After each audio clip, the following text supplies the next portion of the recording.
The hospital called me on a 97-degree afternoon and said, "Your grandson is in the emergency room. You need to come now." When I arrived, I found my 5-year-old grandson recovering after being locked inside a hot car for nearly 3 hours. I expected his parents to be terrified. Instead, my son looked at me and said, "He's still alive anyway." I didn't argue. I didn't forgive. I started collecting every piece of evidence that would reveal the truth they thought I'd hide. Before I tell you what happened, take a second to hit that like button and subscribe if you believe families should protect the most vulnerable above all else. Then tell me in the comments, what's the hardest choice you've ever made for someone you love? This story is based on real events, but names, places, and details have been changed. The phone rang while I had grease on both hands, and the radio was promising a 97-degree afternoon. I was in my garage in suburban Austin 40 years as a mechanic behind me trying to resurrect an old Honda lawnmower that had quit halfway through June. The number on the screen was local 512 area code, but I didn't recognize it. I wiped my hands on a rag and answered, "Is this Floyd Whitfield?" The voice was female, calm, professional. "Speaking. Mr. Whitfield, I'm calling from St. David's Medical Center. Are you the grandfather of a boy around 5 years old?" The wrench I'd been holding clattered to the concrete. "Yes. Finn. What happened?" "He's in the emergency room. He's stable, but you need to come right now." Stable. The word landed wrong like a chair missing a leg. If he was stable, why did she sound like she was measuring every syllable? "Where are his parents?"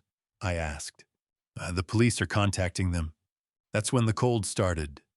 Police don't contact parents when parents are standing bedside. Police contact parents when no one knows where the hell they are. I dropped the rag, grabbed my keys.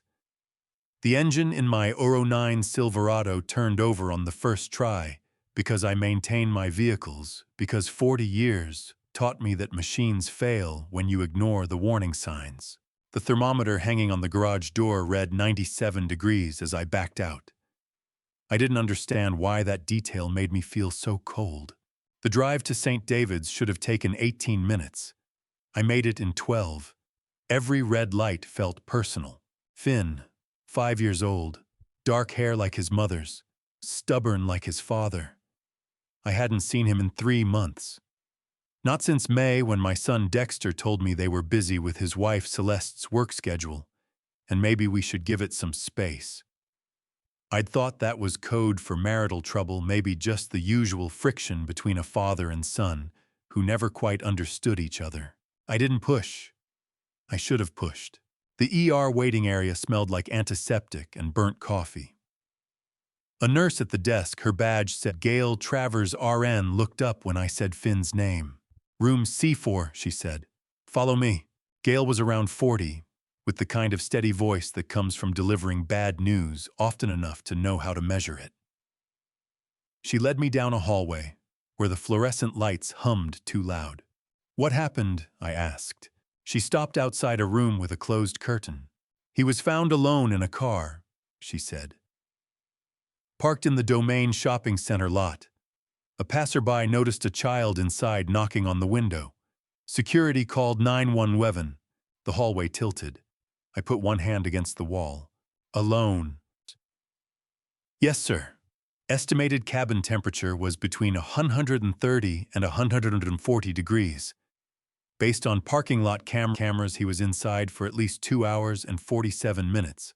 2 hours and 47 minutes in July, in Texas, in a parked car. "Ooh, can I see him?" Gail nodded and pulled back the curtain. Finn sat on the hospital bed, legs too short to reach the floor. His skin was flushed pink, lips cracked, and dry, dark hair matted with dried sweat.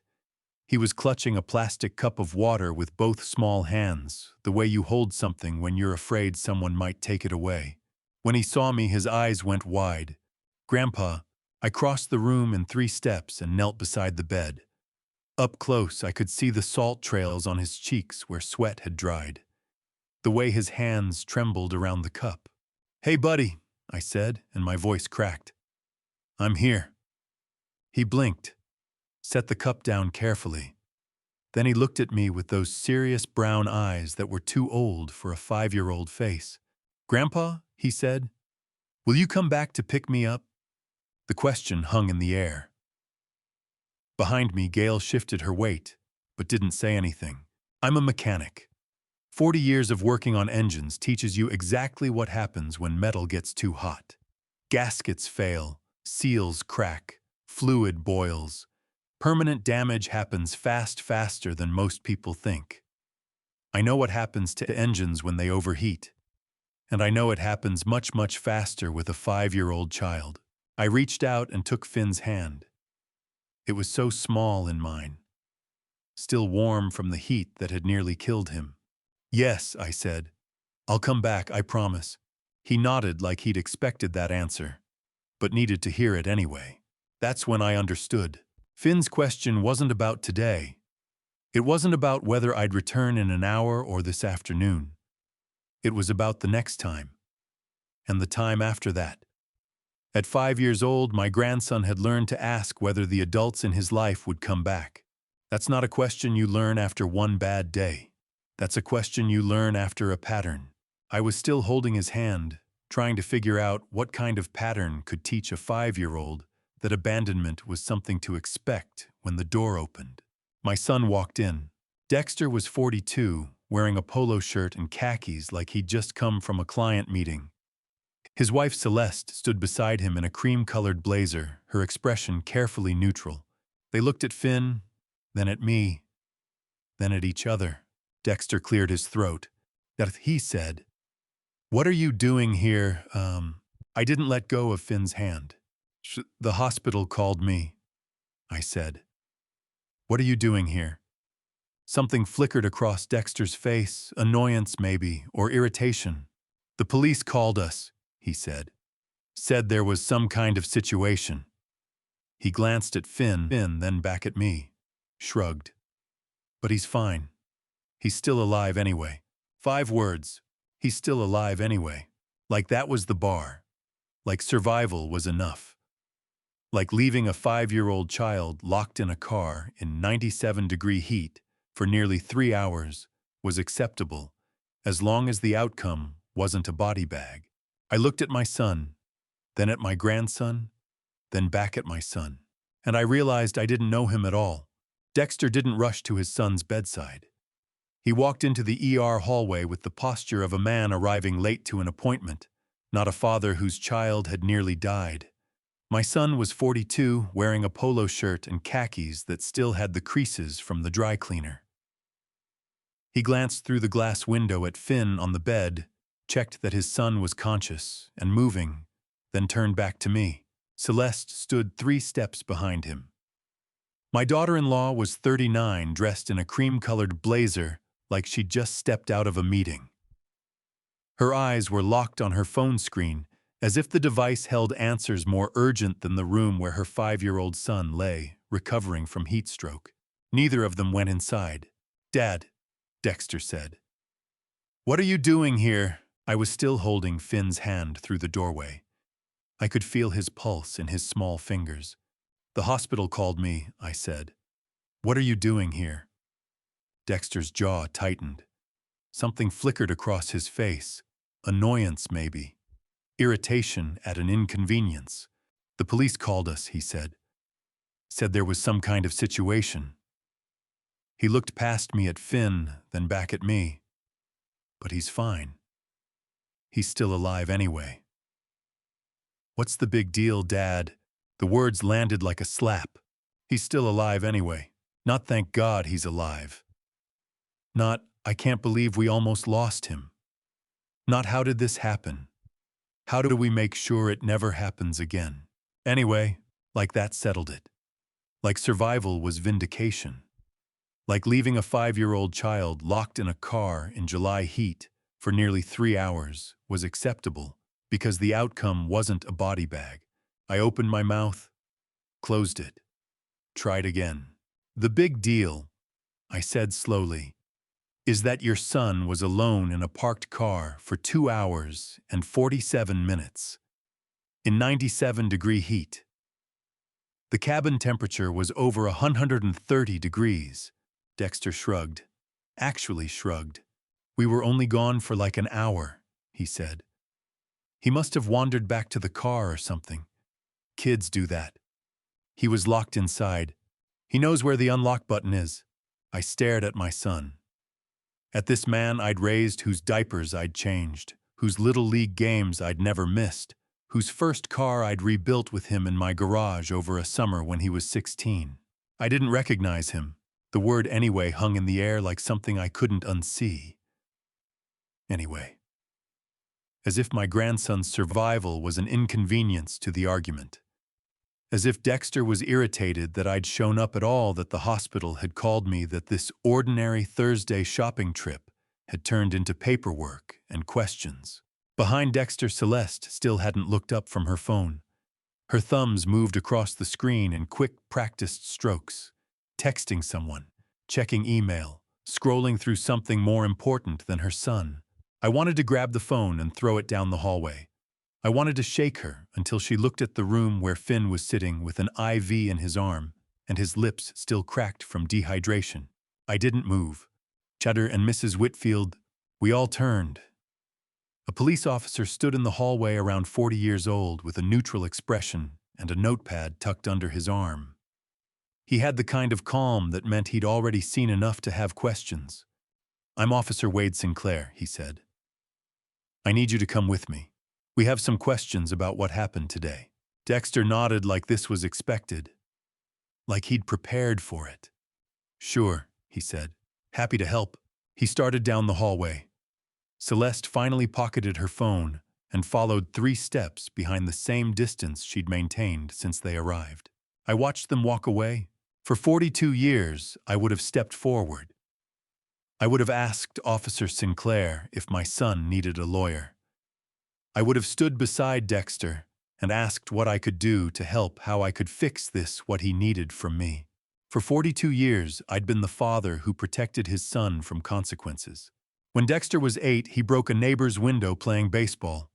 I paid for it and told the neighbor it was an accident, that boys will be boys, that I'd make sure it didn't happen again. When he was 16, he got caught cheating on a history exam. I met with the principal and argued that the punishment was too harsh, that one mistake shouldn't define a good kid's future. They changed the F to a D and let him retake the test. When he was 23, he wrecked his girlfriend's car driving drunk. I called my lawyer at 2 in the morning and paid the settlement before charges were filed. Every time I told myself I was being a good father. That's what fathers do. They protect, they shield, they fix. I'd spent 4 decades teaching my son that actions don't have consequences, that someone would always step in. That sorry was just a word you said to make inconvenient questions go away. And now I was standing in a hospital hallway, watching that son walk away from his 5-year-old's room without checking if Finn was scared or in pain or asking for his parents, because I'd taught him that none of that mattered. I'd taught him that anyway was good enough. The meeting room door closed behind them with a small click. I knew that sound. 40 years of fixing engines, locking toolboxes, closing hoods. The sound of something settling into place. The sound of a mechanism engaging exactly the way it was designed to. For the first time in 42 years, I didn't follow.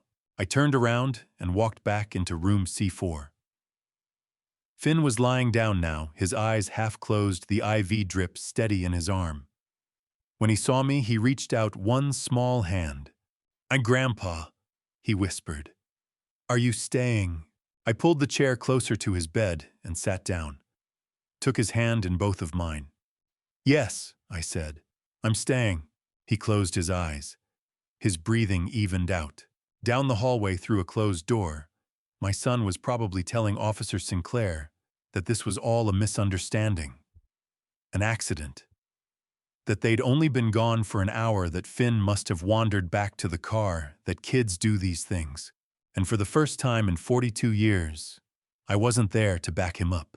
20 minutes after I chose to stay with Finn, Officer Sinclair stepped into the hallway and motioned toward the meeting room. "Mr. Whitfield," he said, "I need to ask you some questions, too." I looked back at Finn, still asleep, IV drip steady. A nurse stood by the door. "I'll watch him," she said. I followed Sinclair down the hallway. The meeting room was small, fluorescent lit, with a plastic table and 4 chairs. He gestured to one. I sat. He pulled out a notepad and clicked his pen. "Where were you today, Mr. Whitfield?" "At home, in my garage, fixing a lawnmower." "What time did you receive the call from the hospital?" "Around 11:47 this morning." He made a note. "And before that call, did you know your grandson was at the Domain Shopping Center?" "No." "Did you give permission for Finn to be left alone in a vehicle at any point today?" "No, never." Sinclair looked up from his notepad. His expression was neutral, but his eyes were sharp. "Have you ever given permission for that?" "Oh, no." "When's the last time you saw Finn before today?" 3 months ago. Maybe early June. My son said they were busy." Sinclair wrote something down. Then he set his pen on the table and leaned back. "Officer Sinclair," I said. When I got to that hospital room and saw my grandson, the first thing out of his mouth wasn't "Where are Mom and Dad?" It was a question about whether I would leave him too. A 5-year-old doesn't ask that after one bad day. Sinclair's pen stilled. "He didn't ask where his parents were," I continued. "He didn't ask what happened or why he was in the hospital. He asked if I would come back. A 5-year-old doesn't ask that question if this is the first time he's been left behind." The room was quiet. Somewhere down the hall a machine beeped. For 42 years, I would have softened the truth. I would have redirected blame, found a way to protect my son from hard questions. This time I pointed the officer straight toward him. Sinclair picked up his pen and made a long note. "Thank you, Mr. Whitfield," he said. "That's helpful." Finn was medically cleared at 5:30 that afternoon. The doctor said his vitals were stable, but given the circumstances, Child Protective Services recommended he stay with a family member while the investigation unfolded. I said yes before they finished asking. The drive to my house took 23 minutes. Finn sat in the back seat, silent hands folded in his lap. He watched out the window like he was memorizing the route, every turn, every street sign, in case he needed to find his way back on foot.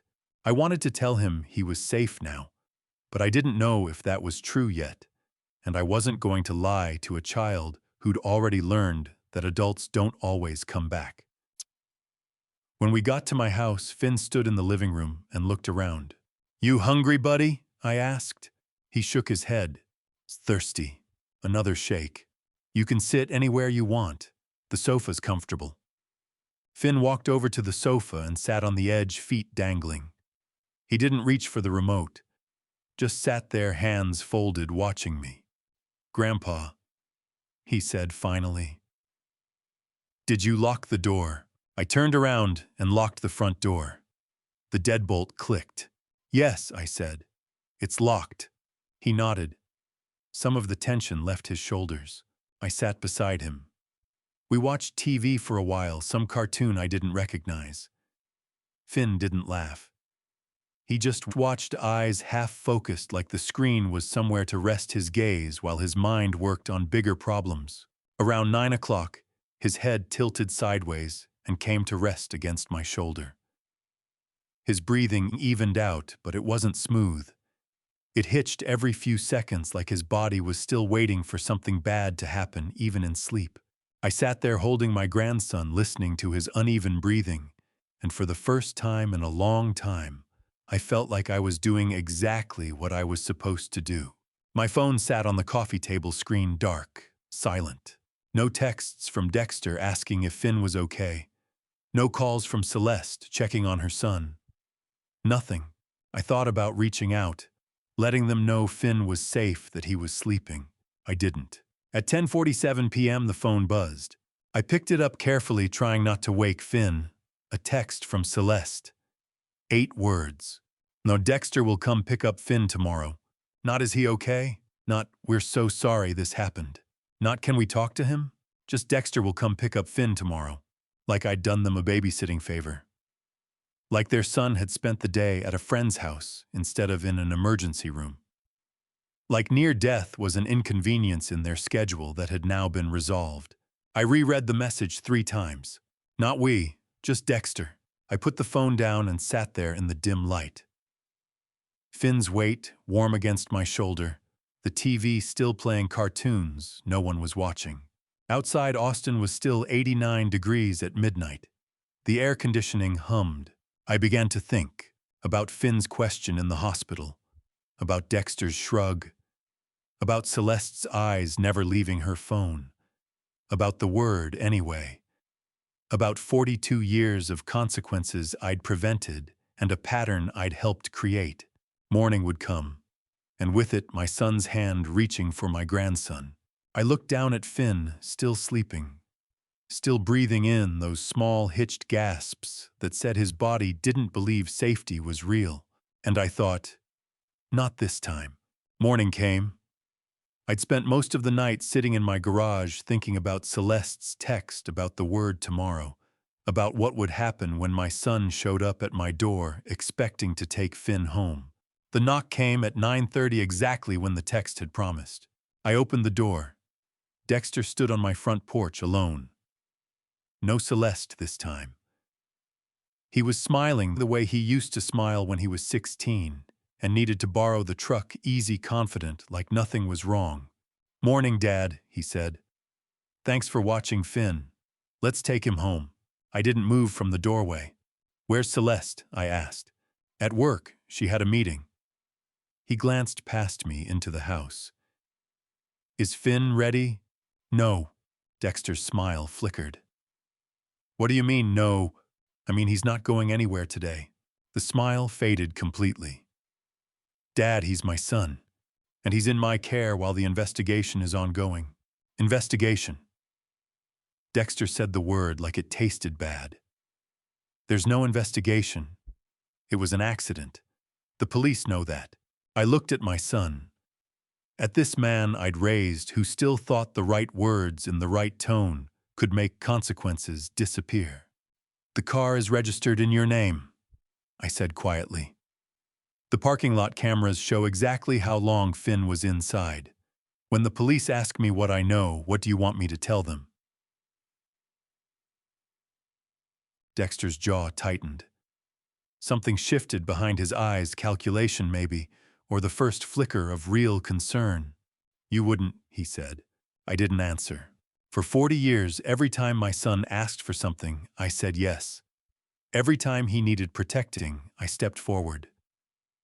This time I stood at the threshold and said no. Dexter took a step back.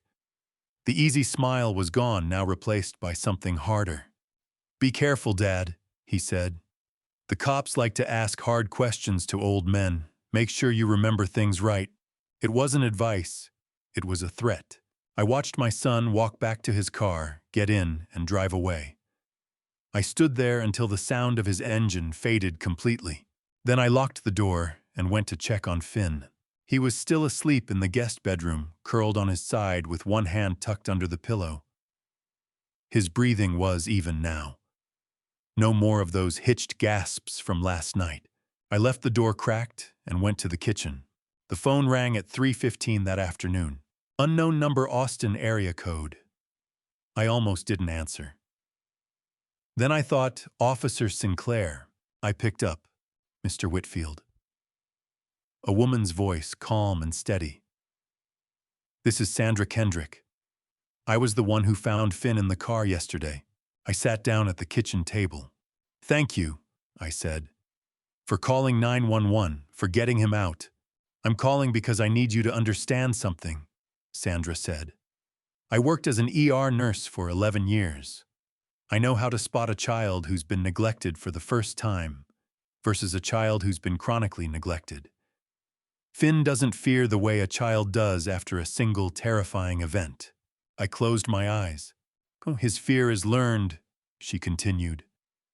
Practiced. That takes time. Why are you telling me this? Because 5 years ago I reported a child neglect case at the hospital where I worked. The family countersued, said I was making false accusations, that I'd invaded their privacy, that I'd caused emotional distress. I lost my job. I opened my eyes. I'm sorry. Don't be, Sandra said. I still testified in court. The child was removed from the home, and I'd do it again. She paused. Mr. Whitfield, if you need a medical witness who can speak to patterns of neglect, I'm here. I sat there holding the phone, looking out the kitchen window at the garage where I'd spent 40 years fixing things, where I'd taught my son how to change oil and replace brake pads and rebuild carburetors, where I'd never once taught him that some things once broken can't be fixed. Thank you, I said finally. I mean that. Keep him safe, Sandra said and hung up. I sat at the table for a long time after that call ended. That evening I was washing Finn's clothes from yesterday in the bathroom sink. His shirt, his shorts, the small socks that barely filled my palm. I reached into the pocket of his pants and felt paper. I pulled it out. A piece of notebook paper folded 3 times, wrinkled and soft from being carried. I unfolded it carefully. It was a drawing. Colored pencils, the lines wobbly the way a 5-year-old's lines are. But the image was clear. A map, arrows showing a route from a parking lot labeled in careful block letters, the domain to a small house with a slanted roof and a garage. The house had a label too, Grandpa. I stood there staring at it, at the arrows, at the street names Finn had copied, phonetically misspelled but recognizable. At the distance markers he'd tried to draw. Then I remembered, 3 weeks ago, early July. Finn had come to visit one of the last times before Dexter said they were too busy. We'd been sitting on the porch, and Finn had looked up at me with those serious brown eyes. Grandpa, he'd said, I know the way to your house. I'd laughed, ruffled his hair. That's great, buddy. You're getting so smart. He'd smiled, pleased with the praise. I hadn't asked why a 5-year-old needed to memorize the route from a shopping mall to his grandfather's house. I folded the paper carefully and put it in my shirt pocket. Some things aren't legal evidence, but they are evidence of something else, proof that a 5-year-old child had to learn how to protect himself. I finished washing the clothes, hung them to dry on the shower rod, went back to the kitchen and made myself a cup of coffee I didn't drink. I sat with that map in my hands for a long time. This wasn't just a drawing.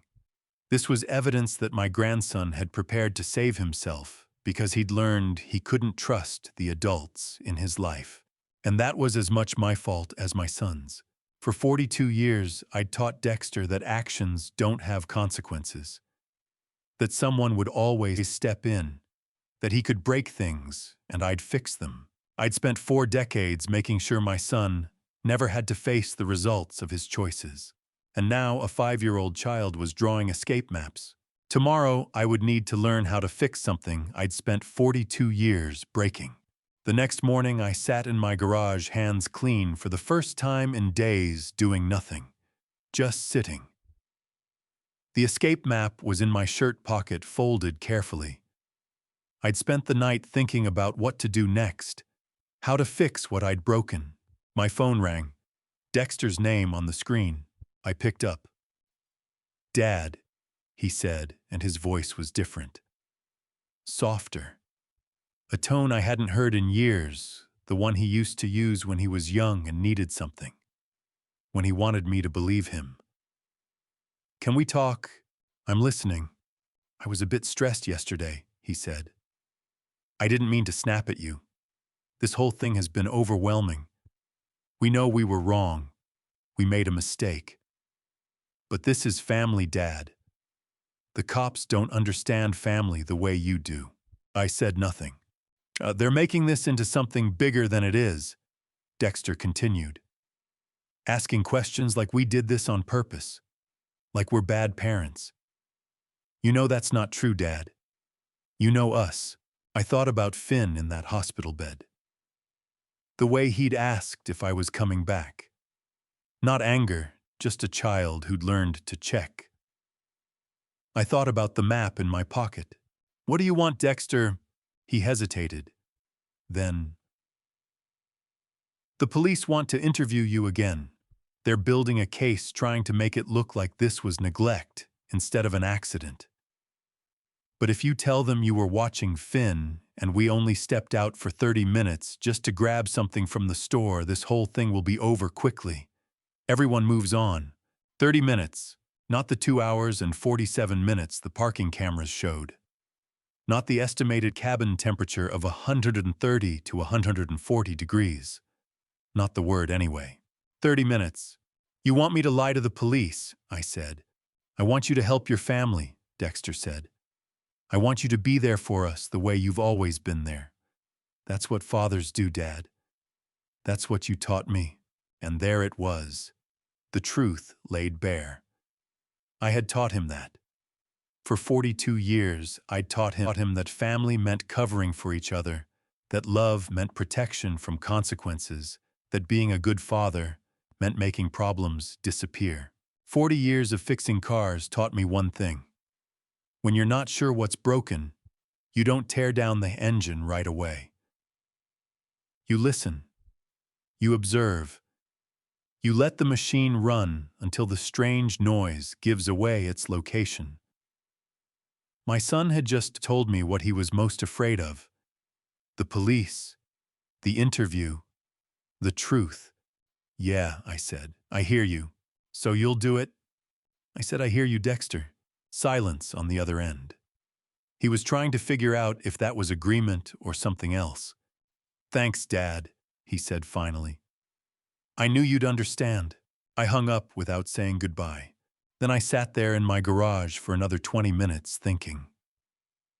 Dexter believed I was still on his side. He believed I would lie for him the way I always had.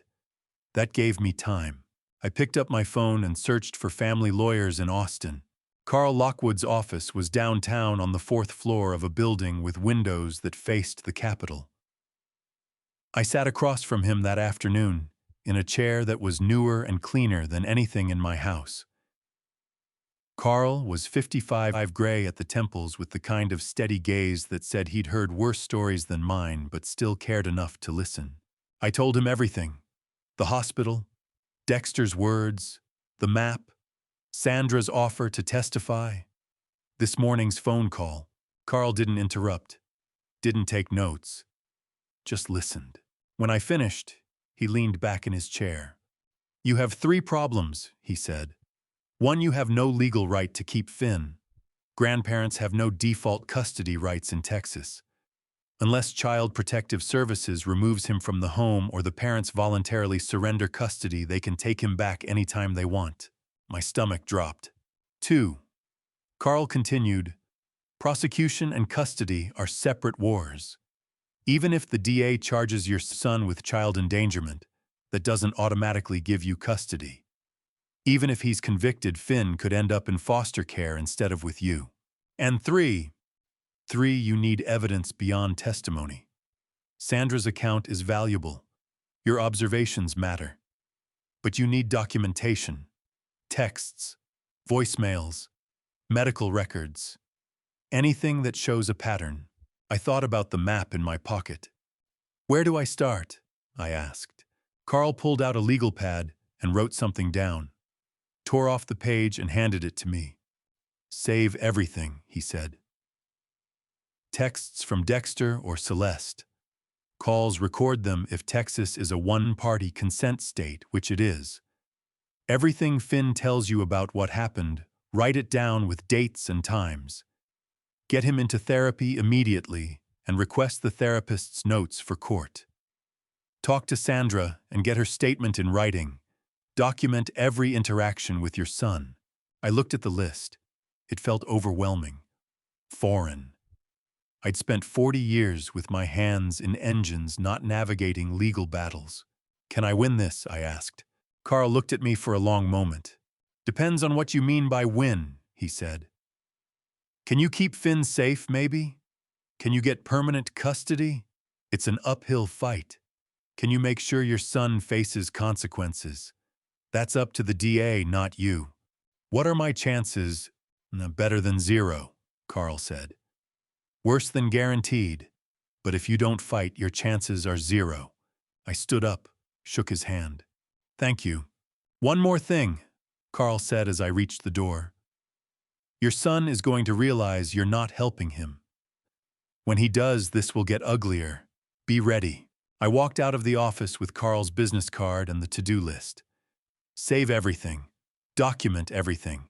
I stood on the Austin sidewalk at 4:00 p.m. heat, still hitting 95 degrees. I remembered what my son said yesterday. Be careful, Dad, the cops ask hard questions to old men. I walked toward the parking lot and thought he never knew how many things his old man had fixed that people thought were beyond repair. I looked down at my hands, calloused from 40 years of holding wrenches and tools. This time I needed to learn how to hold something else. Evidence. That night, my grandson would tell me the first piece, and I would write it down for the first time. I bought a notebook that morning. Small, spiral-bound, lined pages. Carl's first instruction: write everything down with dates and times. I kept it in my kitchen drawer, waiting. That night at dinner, Finn looked up from his plate and said something that made me put down my fork. Grandpa, he said quietly. It was so hot that day.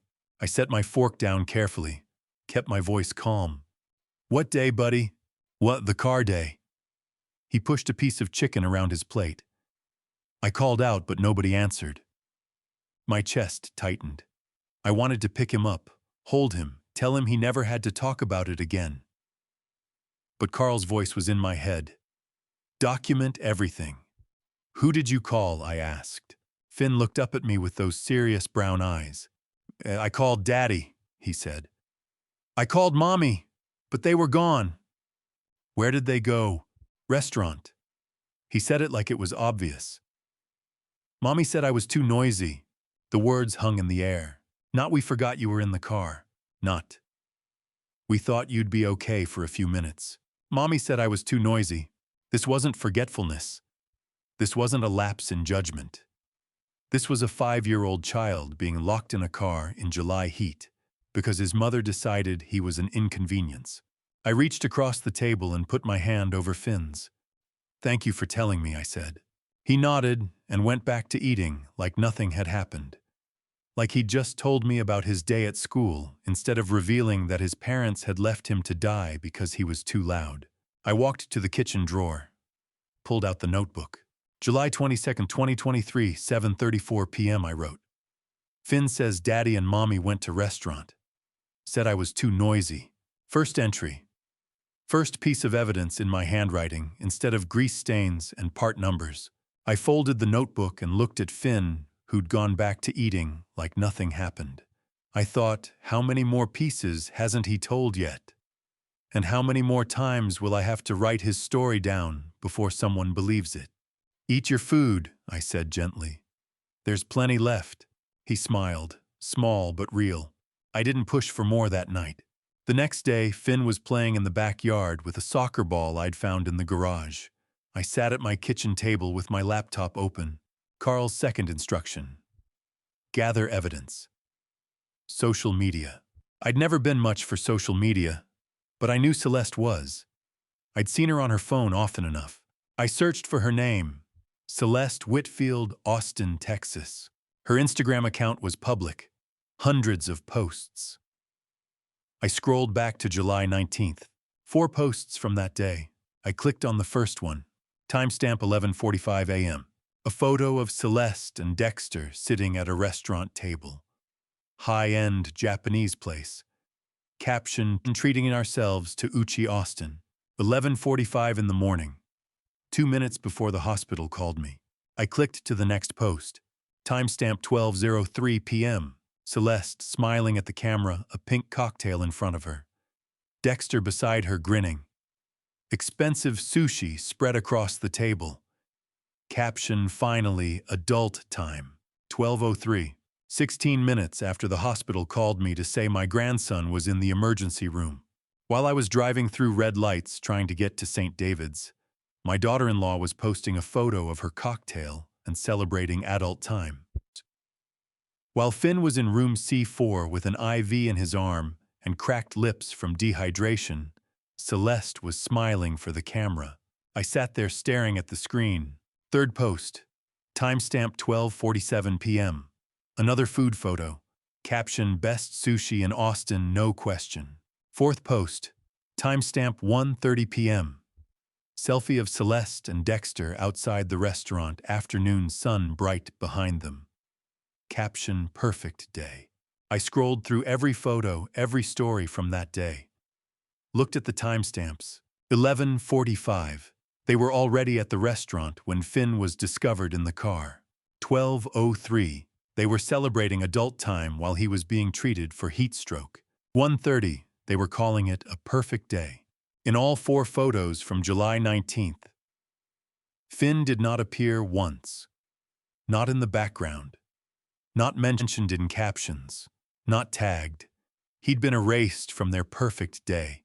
Finally adult time. I read that caption 3 times. I wasn't mad. I just thought, here. This is what they thought about at that moment. And this is what will follow them forever. I took screenshots. Every single photo. Made sure the timestamps were visible. Saved them to a folder on my desktop labeled Evidence. Then I opened Dexter's Facebook. He'd shared Celeste's post at 12:15 p.m. Added his own caption, needed this. I screenshot that too. I sat back and looked out the kitchen window. Finn was kicking the soccer ball against the fence, laughing when it bounced back. A normal 5-year-old playing in the yard on a summer afternoon. 3 days ago, he'd been locked in a car, screaming for parents who were taking selfies at a sushi restaurant. I looked back at the screen, at Celeste's smile, at the pink cocktail, at the timestamp that proved she'd posted it, while knowing she had to have known by then that her son was in the hospital. I saved every photo with full timestamps, every smiling face, every pink cocktail, every caption. The evidence wasn't just in what Finn remembered. It was in what they posted while he was fighting to survive.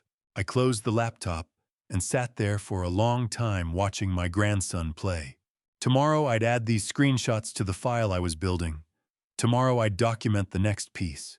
Tonight, I'd let Finn be a kid kicking a ball in the backyard. My phone stayed quiet all day. No texts from Dexter. No calls from Celeste. They were waiting to see what I'd do, whether I'd lie for them the way I always had. I thought about Carl's warning. Your son is going to realize you're not helping him. When he does, this will get uglier. I looked at the laptop, at the screenshots saved with their timestamps and captions. Let it get uglier. I had the evidence now. The next night my son would call again, and this time his voice wouldn't be soft. The evidence sat in a folder on my desktop. Screenshots with timestamps. Notebook with Finn's words, dated and recorded. I'd spent 2 days gathering proof while Dexter waited to see if I'd lie for him the way I always had. That night he called again, and this time there was no softness in his voice. Dad, he said, sharp, clipped. What are the cops asking you about? I was sitting on my porch watching the sun go down over the field. The air was still warm, crickets starting their evening song. They asked me questions, I said. I answered them. They said you wouldn't confirm this was an accident. That's right. Silence on the other end. I could hear him breathing, trying to control his anger. Dad, do you understand what you're doing? You're making this worse. You're making them think we're bad parents. I told the truth. The truth. His voice rose. The truth is that we made one mistake. One. And you're acting like we're criminals. I thought about the social media posts, the timestamps.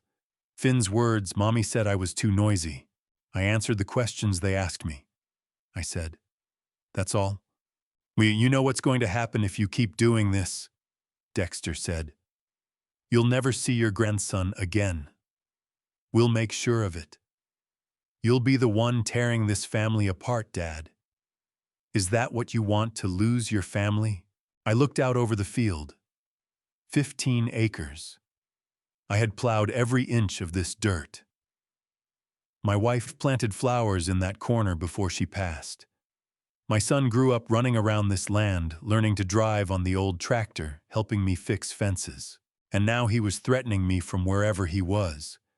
Probably sitting in his air-conditioned house, the one I'd helped him buy, calling to tell me I'd never see my grandson again. I had never felt the ground beneath my feet more solid than right now. Mr. Ronzat said quietly, "You tore the family apart the day you left Finn in the car." I hung up, put the phone down on the porch railing, sat there watching the sky turn orange, then purple, then dark. He didn't call back. 2 days later, on a Thursday morning, I was in the backyard fixing a fence post that had come loose. Finn was playing nearby with an old toy car I'd kept from when Dexter was young. Red metal paint, chipped wheels, still rolled smooth. Finn pushed it through the grass, making engine noises with his mouth. The kind of sound all little boys make when they're playing with cars. Normal. Happy. I hammered the post back into place, checked that it was solid. The work felt good. Simple. Something I knew how to fix. "Grandpa," Finn said suddenly.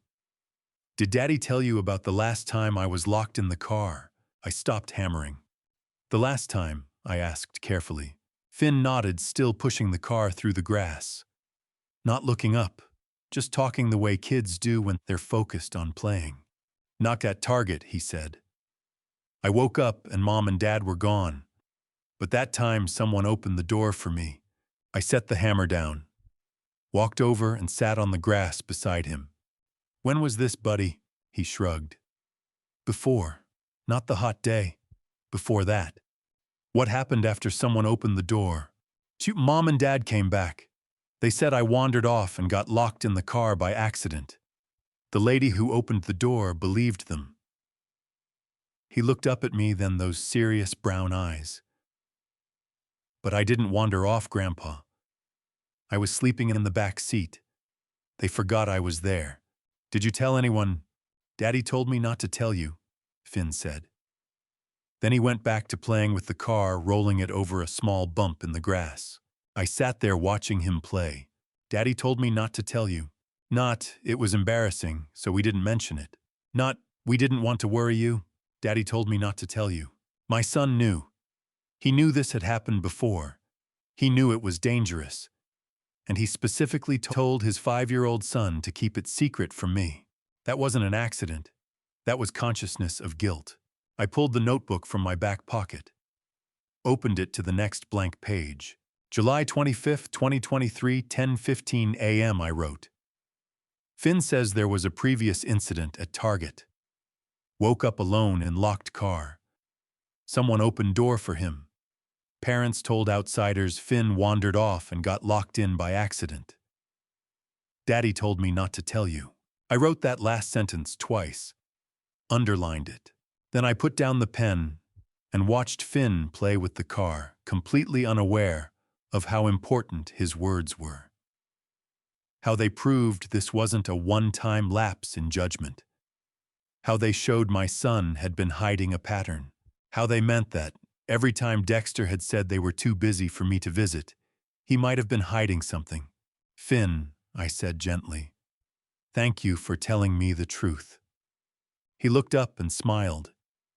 "You're welcome, Grandpa." Then he went back to playing, rolling the little red car across the grass in the morning sun. I sat there thinking about all the times I'd taught my son that consequences could be avoided, that mistakes could be covered up, that the truth was negotiable if you had the right explanation. I'd taught him to hide things, and now he was teaching Finn to do the same. The difference was, this time I wasn't going to help him hide it. I thought my son taught my grandson to keep secrets from his grandfather. That told me everything I needed to know about whether he knew what he'd done. This wasn't an accident. It was a pattern he'd been hiding. I closed the notebook and put it in my pocket. Stood up. Looked at Finn playing peacefully in the grass. "You hungry, buddy?" I asked. "I can make us some lunch." "Okay," Finn said. He picked up the little red car and followed me inside. That afternoon, my phone would ring again. But this time it wouldn't be Dexter. It would be Sandra calling with medical evidence that would make the pattern impossible to. That afternoon, I'd written down Finn's words about the Target incident, about Dexter telling him to keep secrets from me. I'd added it to the growing file of evidence, the map, the social media posts, the documented statements. Then Sandra called with numbers that turned everything from possible neglect into 15 minutes from death. We met at a coffee shop near St. David's Hospital the next afternoon. She had a folder with her, the kind medical professionals carry. Official, heavy with papers. "Nita, I brought Finn's medical records," she said. "The ones I can share without violating privacy laws. You'll need to see these numbers." She opened the folder and pulled out a single sheet. Pointed to a line. "Body temperature upon admission, 4 degrees." I stared at the number. "Normal body temperature is 98.6, Sandra said. "Fever territory is 100 to 103. Danger threshold is 104. Death typically begins at 107. She leaned forward. Floyd Finn was 2.7 degrees from dying. Not from getting sick. From dying. His organs were beginning to shut down. Another 15 to 20 minutes in that car without discovery, the outcome would have been different. I looked at the number again. 130 kudita.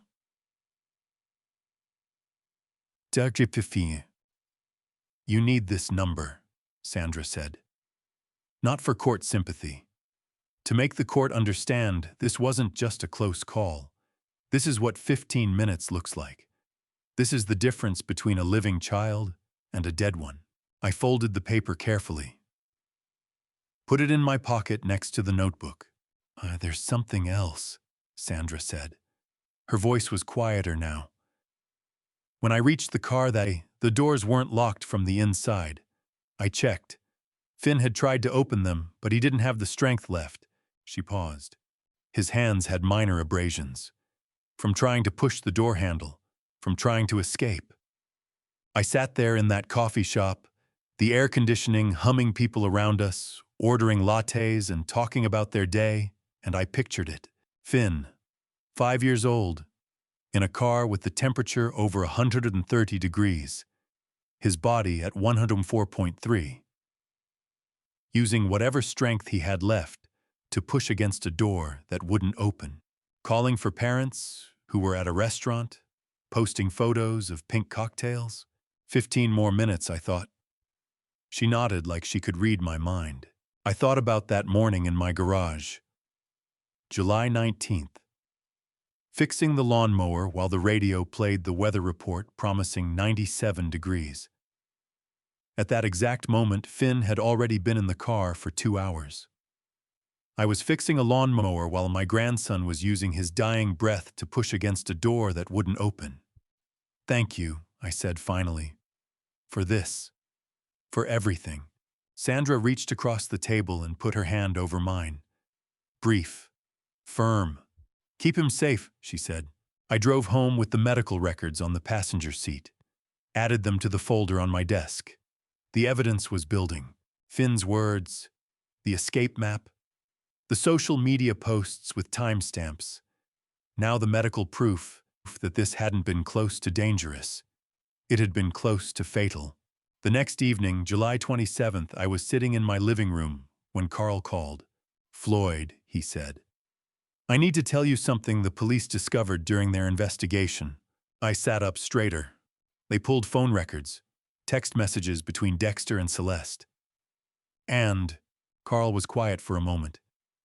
Then, "There's a text message your son sent to Celeste 3 weeks before the incident. Before July 19th. My chest tightened. What did it say? I heard papers rustling on Carl's end. Then he read it aloud slowly. "My dad is old. He'll do anything to keep the family together. If anything happens, he'll cover for us." The room went very quiet. I could hear the clock on the wall ticking, the refrigerator humming in the kitchen. "And Floyd," Carl said. "Are you there?" "I'm here. Do you understand what this means?" Carl's voice was careful, gentle. Your son wasn't just counting on you to protect him after the fact. He'd already planned to use you as a shield. He knew what he was doing was dangerous, and he calculated that you'd cover for him if anything went wrong. I closed my eyes. 3 weeks before. Before Finn was left in the car.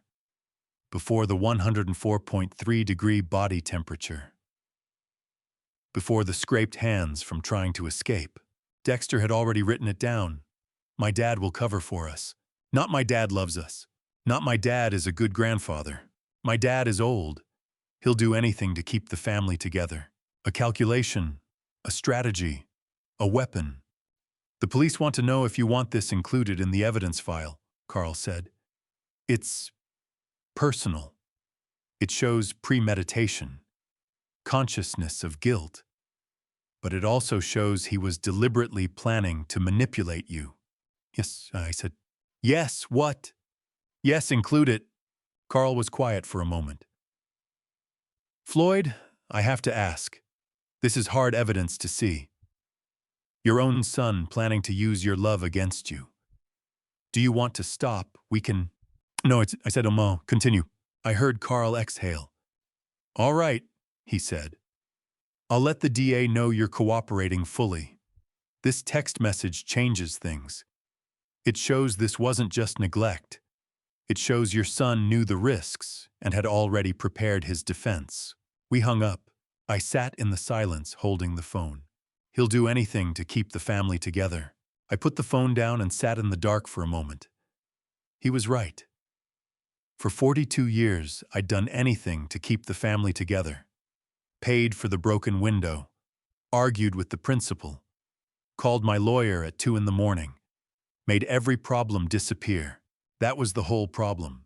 I'd taught my son that love meant protection from consequences. And he'd learned the lesson so well that he'd weaponized it. Wrote it down in a text message 3 weeks before he left his son to die. My dad is old. He'll cover for us. I sat in the silence after Carl hung up, holding the phone in the dark. My son hadn't just endangered my grandson. He'd planned to use my love as a weapon. He'd counted on me protecting him just like I always had. Now I knew exactly what he'd been counting on, and exactly why I couldn't give it to him. 2 days later, my son would make the first move I didn't see coming. I'd learned what my son had planned. The text message sent 3 weeks early calculating my love as a legal shield. I knew Dexter thought he could still use me. I just didn't know how he'd try. 2 days later, the call came that proved my son still thought he could win. Carl's voice was steady when he called. July 29th morning, I was in the kitchen making breakfast for Finn. Cloiston, Carl said. Your son has filed a lawsuit. I set down the spatula. But against who? Against you. I sat down at the kitchen table. It'll unauthorized interference with parent-child relationship. Carl read. Child detention without legal authority. He's claiming you're illegally keeping Finn from his parents and interfering with their custodial rights. I looked through the doorway at Finn sitting on the living room floor playing with toy cars. Safe. Fed.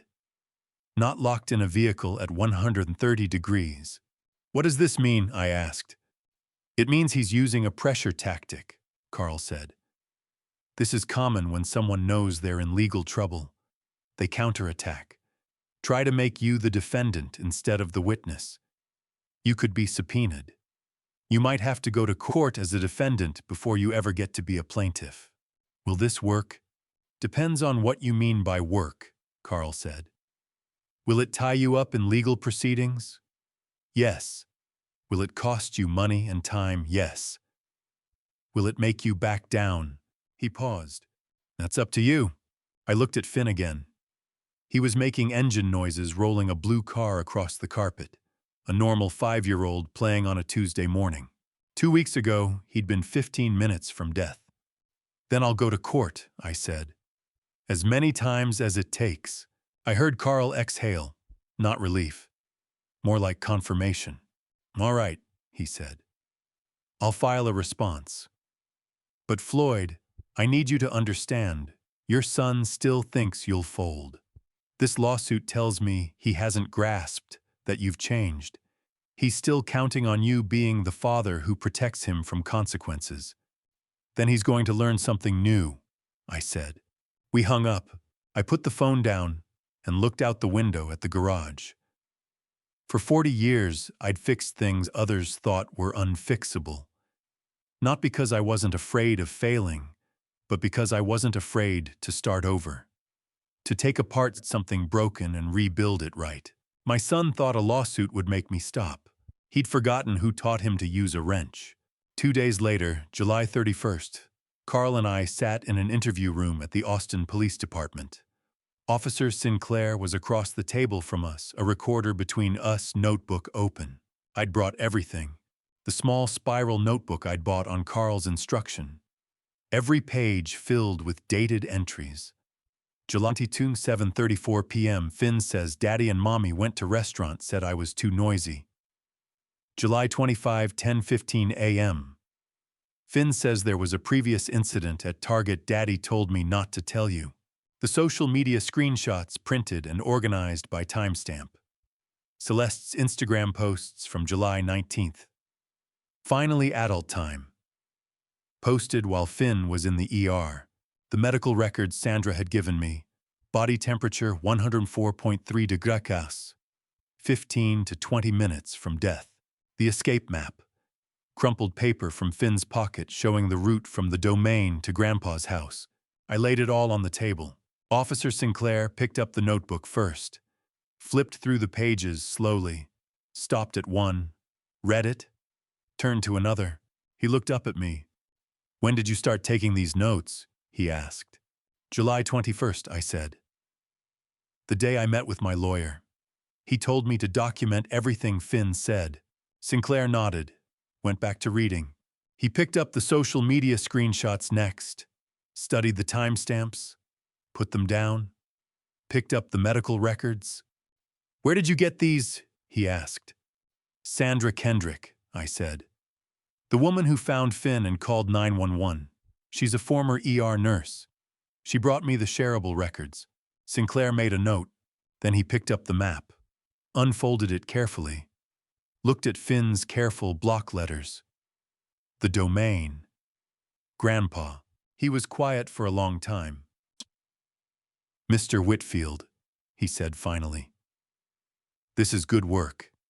This is exactly the kind of documentation we need. Most family members don't think to do this. They rely on memory, emotion. You brought dates, times, physical evidence. He closed the notebook and looked at me. Good job. 3 words. I'd waited a long time to hear those 3 words. But not from the person I'd expected. Not from my son. Not for fixing his car or paying his bills or making his problems disappear. From a police officer. For documenting the truth. For protecting my grandson instead of protecting my son. We're building a case, Sinclair said. Child endangerment. Possibly reckless endangerment of a child. The DA is reviewing everything. These notes, the medical evidence, the social media posts, they tell a story, a pattern. He tapped the notebook. This is the difference between he said, she said, and a documented timeline of abuse. What happens next? I asked. Sinclair leaned back in his chair. Should we continue investigating? We interview witnesses, we build the case, and when we have everything we need, we forward it to the district attorney's office for charges. How long? Weeks, maybe a month or 2. These things take time. I nodded. Nah, and your son's lawsuit against you, Sinclair added. That's civil. This is criminal. 2 separate proceedings. Don't let the civil suit distract you from what we're doing here. Carl spoke up beside me.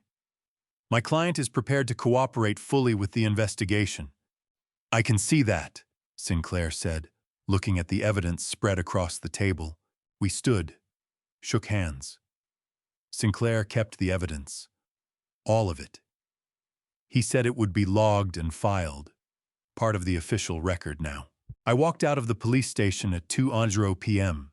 The heat was still 94 degrees. Austin summer relentless even at the end of July. I stood on the sidewalk watching traffic roll down Congress Avenue, cars passing, people going about their lives, the world turning like nothing had changed. But something had changed. For the first time in 2 weeks, I didn't feel heavy. I didn't feel the weight of what I was doing pressing down on my shoulders. I just felt what's next. Carl had gone back to his office. Finn was at my house with a neighbor I trusted, a woman in her 60s who'd raised 4 kids and knew how to spot trouble. I got in my truck and drove home. 4 days later, Officer Sinclair would call with evidence I didn't know existed. 4 days after I submitted the evidence to Officer Sinclair, after he'd told me good job, and I'd walked out feeling like maybe I was doing this right, the call came that proved my son had known exactly what he was doing all along. The call came on August 4th, and this time Officer Sinclair's voice had an edge I hadn't heard before. "To Mr. Whitfield," he said, "we have a development in the case." I was in my garage. I set down the wrench I'd been holding and walked outside where the reception was better. "What kind of development?" "The main parking garage camera at the Domain," Sinclair said. "The one that would have shown the entire incident from start to finish." It was wiped. I stood very still. "By the system operator. Your son contacted the parking garage late on the night of July 19th, hours after the incident, hours after Finn was released from the hospital. He requested the footage be deleted due to what he called a privacy concern." I closed my eyes. My son deleted the camera. Of course he did. He'd spent 42 years erasing accountability. Why would this be different? "That's evidence tampering," I said. "Yes," Sinclair said. "It is. We're adding that to the charges we're building." I waited. There was something else. I could hear it in his voice. "But," Sinclair continued, "there's more. The secondary camera from the Sports Authority store right next to the lot, nobody knew it existed. Not your son. Not the parking garage operator. Just a standard exterior security camera pointed at the store's loading zone." He paused. "It caught the edge of the parking lot. We pulled the footage." My chest tightened. "What does it show?" Sinclair was quiet for a moment. I heard papers rustling. "Mr. Whitfield, what I'm about to tell you is difficult. Are you somewhere you can sit down?" I sat on the front porch steps. "I'm sitting." "The footage shows your daughter-in-law returning to the vehicle, alone, at 11:51 a.m. on July 19th. I gripped the phone tighter. She walks up to the car, stands outside the driver's side door. The angle isn't perfect, but we can see her clearly. She's looking through the glass." I stopped breathing. She stands there," Sinclair said slowly, "for 4 minutes and 17 seconds. 4 minutes. Then she walks away. Doesn't open the door, doesn't call for help, just walks away. 15 minutes later, a passerby spotted Finn and called 911. The porch tilted slightly. I put one hand on the railing. "Before I tell you what that footage meant, are you still with me? Comment A, if you think she knew what she was doing. B, if you think she panicked and froze, and add one short reason so I can see how you're reading this. Because this detail changes everything. Please note what follows contains recreated details for narrative purposes, but the core truth is what matters." "Officer Sinclair," I said quietly. "How long had Finn been in that car when she was standing there?" 2 hours and 19 minutes, he said. Based on the parking lot entry timestamp and her arrival at 11:51. Estimated cabin temperature at that point was 135 degrees Fahrenheit. I thought about the medical records. Body temperature 104.3 degrees. 15 to 20 minutes from death. "She heard him," I said. It wasn't a question. "The forensic analysis confirms it," Sinclair said.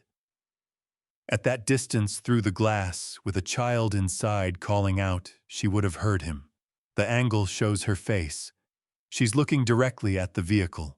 4 minutes and 17 seconds, Mr. Whitfield. That's not a glance. That's not checking and walking away. That's standing there processing and making a choice. 4 minutes and 17 seconds. I knew that number.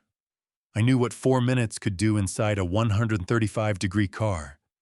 I knew how long 4 minutes was when you were standing still doing nothing, just watching. She stood there for 4 minutes and 17 seconds, looked through the glass, heard my grandson, and walked away. Why, oh, I asked. Sinclair was quiet for a moment. I can't answer that, he said. But the DA believes this moves the case from reckless endangerment to something more deliberate. We're looking at felony charges now, for both your son and daughter-in-law. When? Weeks, maybe a month. We're building an airtight case. The deleted camera adds evidence tampering.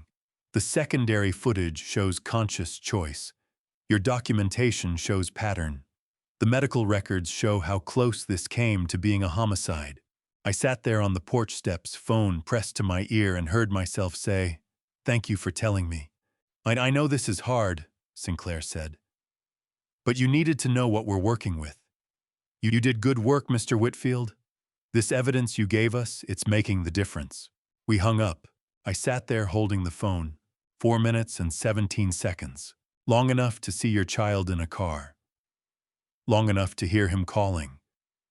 Long enough to understand he was in danger. Long enough to open the door. Long enough to call 911. Long enough to do anything except what she did, which was walk away. I stood up, walked inside, looked at Finn playing in the living room with those toy cars, completely unaware that his mother had stood outside his prison for 4 minutes and 17 seconds and chosen to leave him there.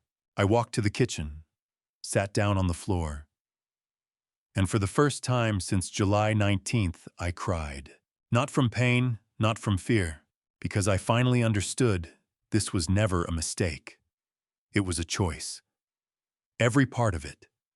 The car, the restaurant, the deleted camera, the 4 minutes and 17 seconds. And now I knew exactly what kind of people my son and his wife really were. I sat on that kitchen floor with the phone in my hand, and I understood that I had spent 42 years teaching my son that he could make any choice, and someone would clean it up for him. Now he'd made a choice that almost killed his own son. And his wife had stood there for 4 minutes and 17 seconds and chosen not to stop it. The next morning, I would make a choice of my own. The morning after I learned about the 4 minutes and 17 seconds after I cried on my kitchen floor, understanding what my son and his wife truly were, I woke up and did the one thing my son never expected me to do. I cut him off. August 5th. I sat at my kitchen table with my laptop open, logged into my bank account, clicked on the transfer history.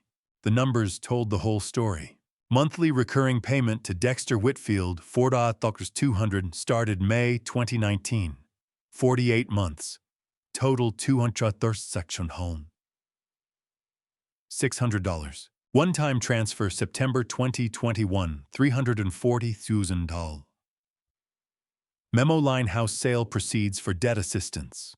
Grand total $500 no to chosen PZ Tonosdal, and $600. I'd sold the house my wife and I bought in 1987. The house where we raised our son. The house where she planted roses in the front yard and hung a swing from the oak tree in the back. I'd sold it and given him every penny to help pay off what he called business debt. Now I knew what that business was, raising a child as a profit center. I clicked on the recurring payment, found the option to cancel automatic debit authorization, clicked confirm. The screen refreshed. Payment status canceled. No phone call, no text message, no explanation, just numbers disappearing from the ledger. 2 days later, August 7th, Dexter showed up at my door. He didn't call first, didn't text, just pulled into my driveway at 10:30 in the morning and knocked. Hard. The kind of knock that said he was already angry before I opened the door. I opened it. Didn't invite him in. Just stood at the threshold. You cut off the money. His voice was loud, out of control. Do you know what kind of debt I'm in? Do you know what you're doing? I looked at my son, 42 years old, hair graying at the temples, eyes red, hands trembling. I remembered him at 2 years old, learning to walk in the garage, falling, getting back up, me clapping every time he took 3 steps without holding on. Then I remembered the notebook, the page dated July 25th. Daddy told me not to tell you. I know, I said. You know, Dexter stepped forward. You know I'm about to lose everything, the house, the car, everything. And you're going to stand there and tell me you know. Yes, you're destroying this family home, he said. Do you understand that you're the one tearing us apart? I looked at him for a long moment. But you destroyed it before I ever found out, I said quietly. I'm just the last one to realize it. Dexter opened his mouth, closed it, opened it again. Then he walked away without another word. I stood at the threshold watching him go. The afternoon sun cast a long shadow of him down the walkway. I remembered teaching him how to ride a bike on this exact walkway when he was 6. He fell, scraped his knee. I ran to him, carried him inside, put a bandage on it. Now he walks away, and I don't run after him. August 12th, Carl's office. Downtown Austin. Air conditioning too cold, the way all office buildings are in summer. Carl had papers spread across his desk. Financial records, court documents, bank statements. I need to show you something, he said. He pulled out a spreadsheet, pointed to a line. Your son owes $89,000 to business partners. There's pending litigation, collections notices. The house is mortgaged to the limit. I nodded. I'd suspected as much. But here's what you need to understand, Carl continued. His only stable income source is this. He pointed to another line. Monthly government benefit, $2,800. It's a combination of federal child tax credits and a state-dependent care benefit, Carl explained. As long as Finn is registered as a dependent in their household, they receive this every month. It goes directly into Dexter's account. I stared at the number. If he loses custody of Finn, Carl said slowly, he loses the $2,800 per month. That's $33,600 a year. Combined with your $4,200 per month that you just cut off, he's losing $7,000 per month starting in August. The office was very quiet. Floyd. Carl said, Finn isn't a child they want to raise. Finn is an income stream they refuse to lose. I sat there processing that. My grandson, 5 years old, playing with toy cars in my living room right now, watched by a neighbor I trusted. An income stream, not a child, not a family member. A monthly payment of $2,800 that stopped the moment he wasn't in their custody anymore. I want to file for emergency guardianship, I said. Today, Carl nodded. I've already prepared the paperwork. August 14th. Travis County Family Courthouse. The building was massive modern glass and steel reflecting the Texas sun. Carl and I walked in at 9:30 a.m. He carried a folder thick with evidence, the notebook, the medical records, the social media screenshots, Sandra's written statement, the police report about the deleted camera, the secondary footage showing 4 minutes and 17 seconds. We filed the emergency petition for custody at 10:15 a.m. The clerk stamped it, assigned a case number, told us the preliminary hearing was set for December 15, 2023, 4 months away. Carl and I walked out into the hallway. He checked his phone, then he stopped walking. Floyd, he said, I just received a notification from the court system. What kind of notification? Celeste just filed for divorce from Dexter. Same courthouse, same day. I looked at him. But when Carl checked the timestamp. 2 hours before we filed for guardianship, he said. She filed at 8:11 this morning. Petition demands immediate asset division and sole custody of Finn. I stood there in that courthouse hallway, fluorescent lights humming overhead, people walking past us with their own legal problems. She knew, I said. Carl nodded. She knew the storm was coming before her husband did. I thought about my son right then. Sitting somewhere unaware his wife had filed for divorce. Unaware that she'd beaten him to the courthouse. Unaware that the storm was hitting from both sides now. Celeste wasn't just guilty, she was smarter than Dexter, and more dangerous. I walked out of the courthouse into the August sun, still blazing at mid-afternoon. The heat hit me like a wall the way it does in Texas summer. I thought about my son. Unaware his wife had abandoned him. Unaware the walls were closing in from every direction. I didn't feel vindicated. I didn't feel satisfaction. I just felt the fatigue of someone who'd been watching a slow-motion collapse for 42 years and was finally too tired to pretend it wasn't happening. 2 days later, my son would call me for the first time without calculation in his voice. Just the broken sound of a man whose world had finally shattered. I knew the call was coming. 2 days after I learned Celeste had filed for divorce before I filed for guardianship, my son called. And for the first time in his life, I heard him sound truly broken. August 16th.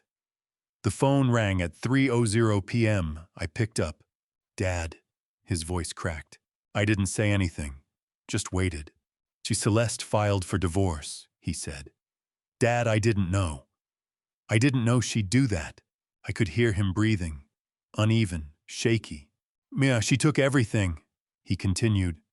Filed for sole custody, asset division. She's saying I'm unfit, that I endangered Finn, that it was all me. Still, I said nothing. Dad, are you there? I'm here. A long silence. Then the words I'd heard 1,000 times. Can you help me? His voice was small. You always help me. I know things have been bad, but this is different. She's lying, Dad. It wasn't just me. You know that. Can you help me? You always help me.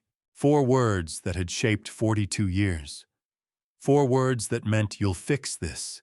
You'll make it go away. You'll protect me from what I did. For the first time, I heard them for what they were. Not a request. An assumption. The belief that nothing had fundamentally changed. Dexter, I said quietly. Do you remember what Finn asked me in the hospital? Silence. Call them. He asked me, Grandpa, will you come back to pick me up? That question from my grandson is my answer to you. I heard him start to say something, then stop. Dad, I hung up. I sat there for a moment with the phone in my hand. I thought of all the times I'd picked up when my son stayed silent after an argument. All the times I'd called back. All the times I'd been the one to reach out first. This time I didn't call back. This time I put the phone down and walked into the room where my grandson was napping. September 1st, Travis County Family Courtroom. Wood paneling, fluorescent lights. Smaller than I expected. Carl and I sat at one table.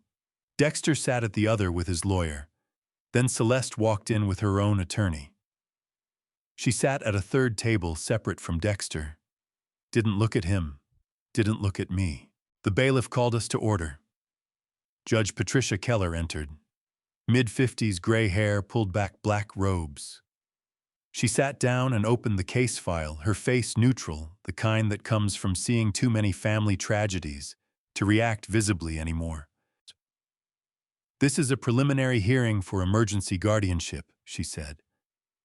Mr. Whitfield is petitioning for temporary custody of his grandson, Finn Whitfield, age 5, pending a full hearing scheduled for December 15th of this year. She looked up. I've reviewed the evidence submitted. Medical records, police reports, witness statements. I've also noted that Mrs. Whitfield has filed for divorce and is separately seeking sole custody. Celeste's lawyer stood. Your Honor, my client wishes to make a statement regarding the events of July 19th. Judge Keller nodded. Proceed. Celeste took the stand. Composed. Calm. Placed her hand on the Bible, swore to tell the truth, sat down. Her lawyer asked the question. Mrs. Whitfield, can you tell the court what happened on July 19, 2023? Celeste looked straight ahead. Not at Dexter, not at me, just at the judge. She said it was his idea, she said. Her voice was steady, clear. I objected, but he said Finn would sleep in the car, it would be fine. He said we'd only be gone for 30 minutes. Across the courtroom, Dexter's face went pale. His lawyer whispered something. Dexter shook his head. Celeste continued.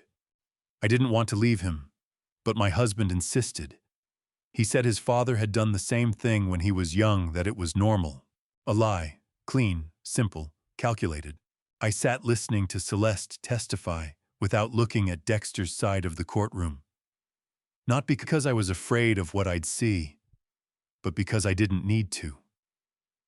40 years as a mechanic taught me when you tear down an engine, you aren't surprised by what you find inside.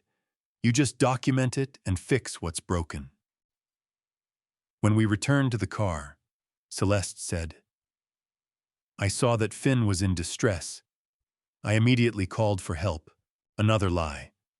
The secondary camera footage showed 4 minutes and 17 seconds. But that evidence was with the police, not in this hearing. Judge Keller made notes.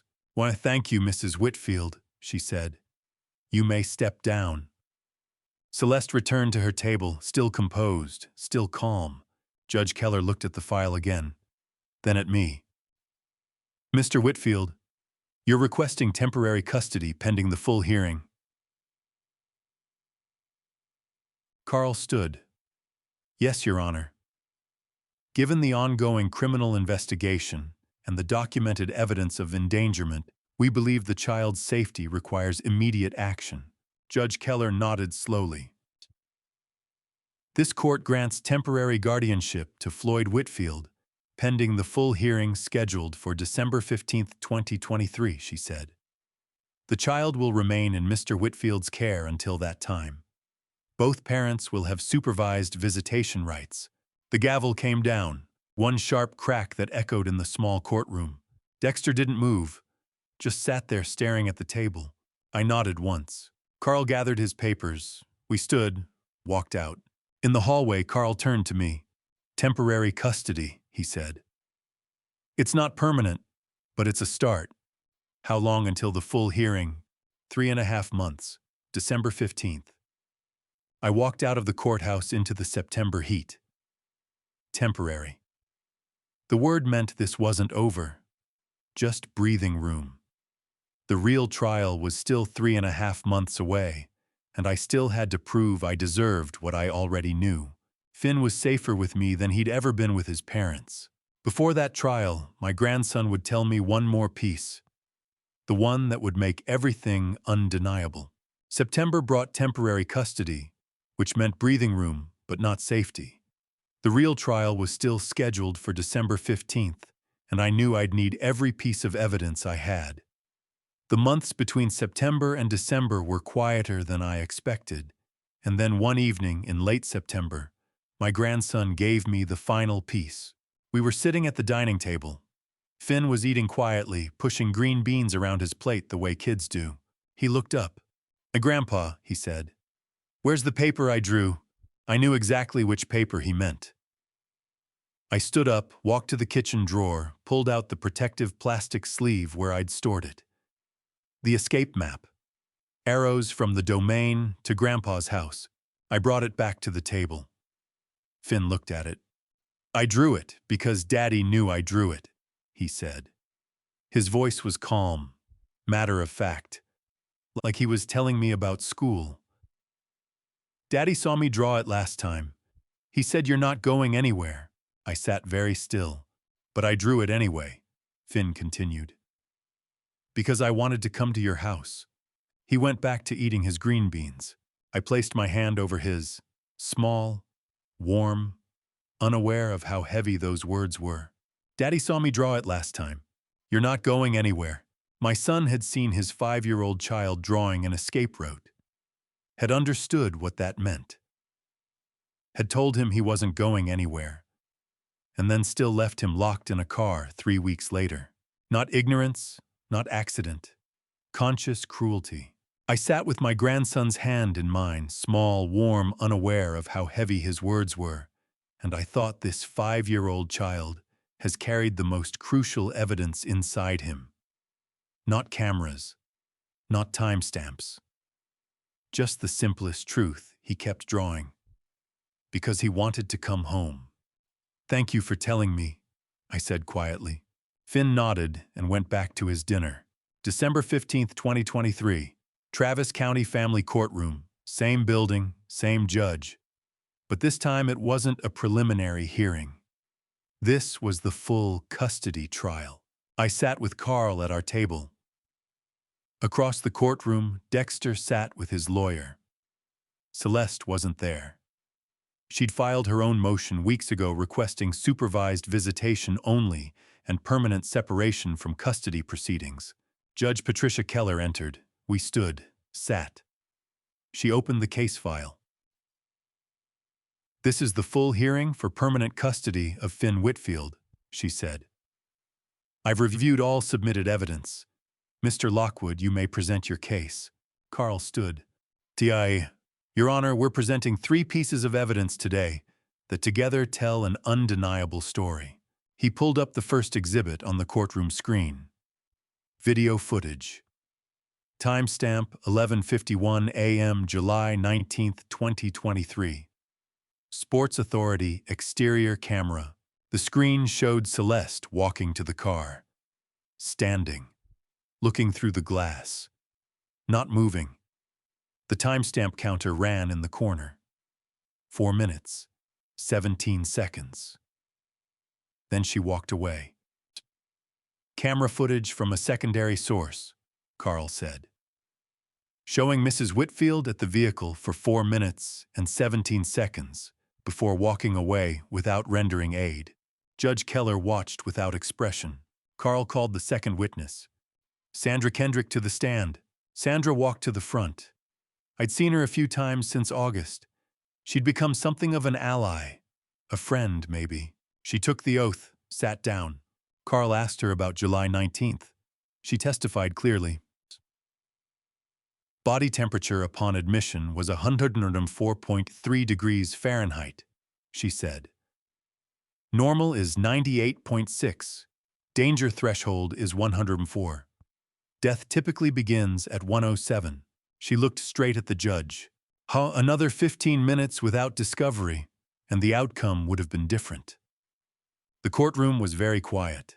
Carl called the third witness. Dr. Rachel Brennan, a child psychologist in her 40s, professional and calm. She'd interviewed Finn in a separate room, the kind designed to feel safe rather than institutional with toys and soft chairs. "Dr. Brennan," Carl said, "can you read Finn's statement to the court?" Dr. Brennan opened her notes. "Finn was asked to tell me about what happened in July," she said. "He was also asked about his relationship with his grandfather. He said, and I quote, 'Daddy told me not to tell Grandpa, but Grandpa always comes back to get me.'" She closed the notes. Because that statement was given voluntarily in a child-safe environment with no leading questions. I sat there listening to my grandson's words read aloud in a courtroom. Simple, direct, true. Carl presented the rest of the evidence.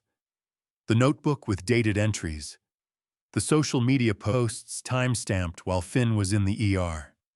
The medical records. The escape map. Dexter's lawyer tried to argue. Tried to say it was an isolated mistake. Tried to say Dexter had been under financial stress.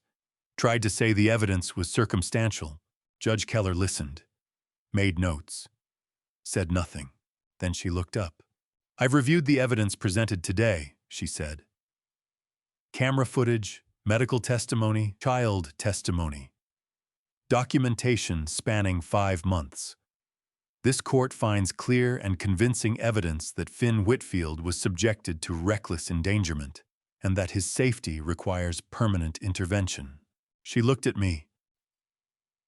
This court awards full custody to Floyd Whitfield. Supervised visitation only for Dexter Whitfield pending criminal proceedings. The gavel came down. I sat listening to the judge read the ruling. Beside me, Carl took notes. Across the courtroom, my son sat in silence. I didn't look over. I looked toward the doorway where Finn was with Dr. Brennan in a separate room, unaware of what was happening on this side. And I thought, this is the only thing that matters. Carl gathered his papers.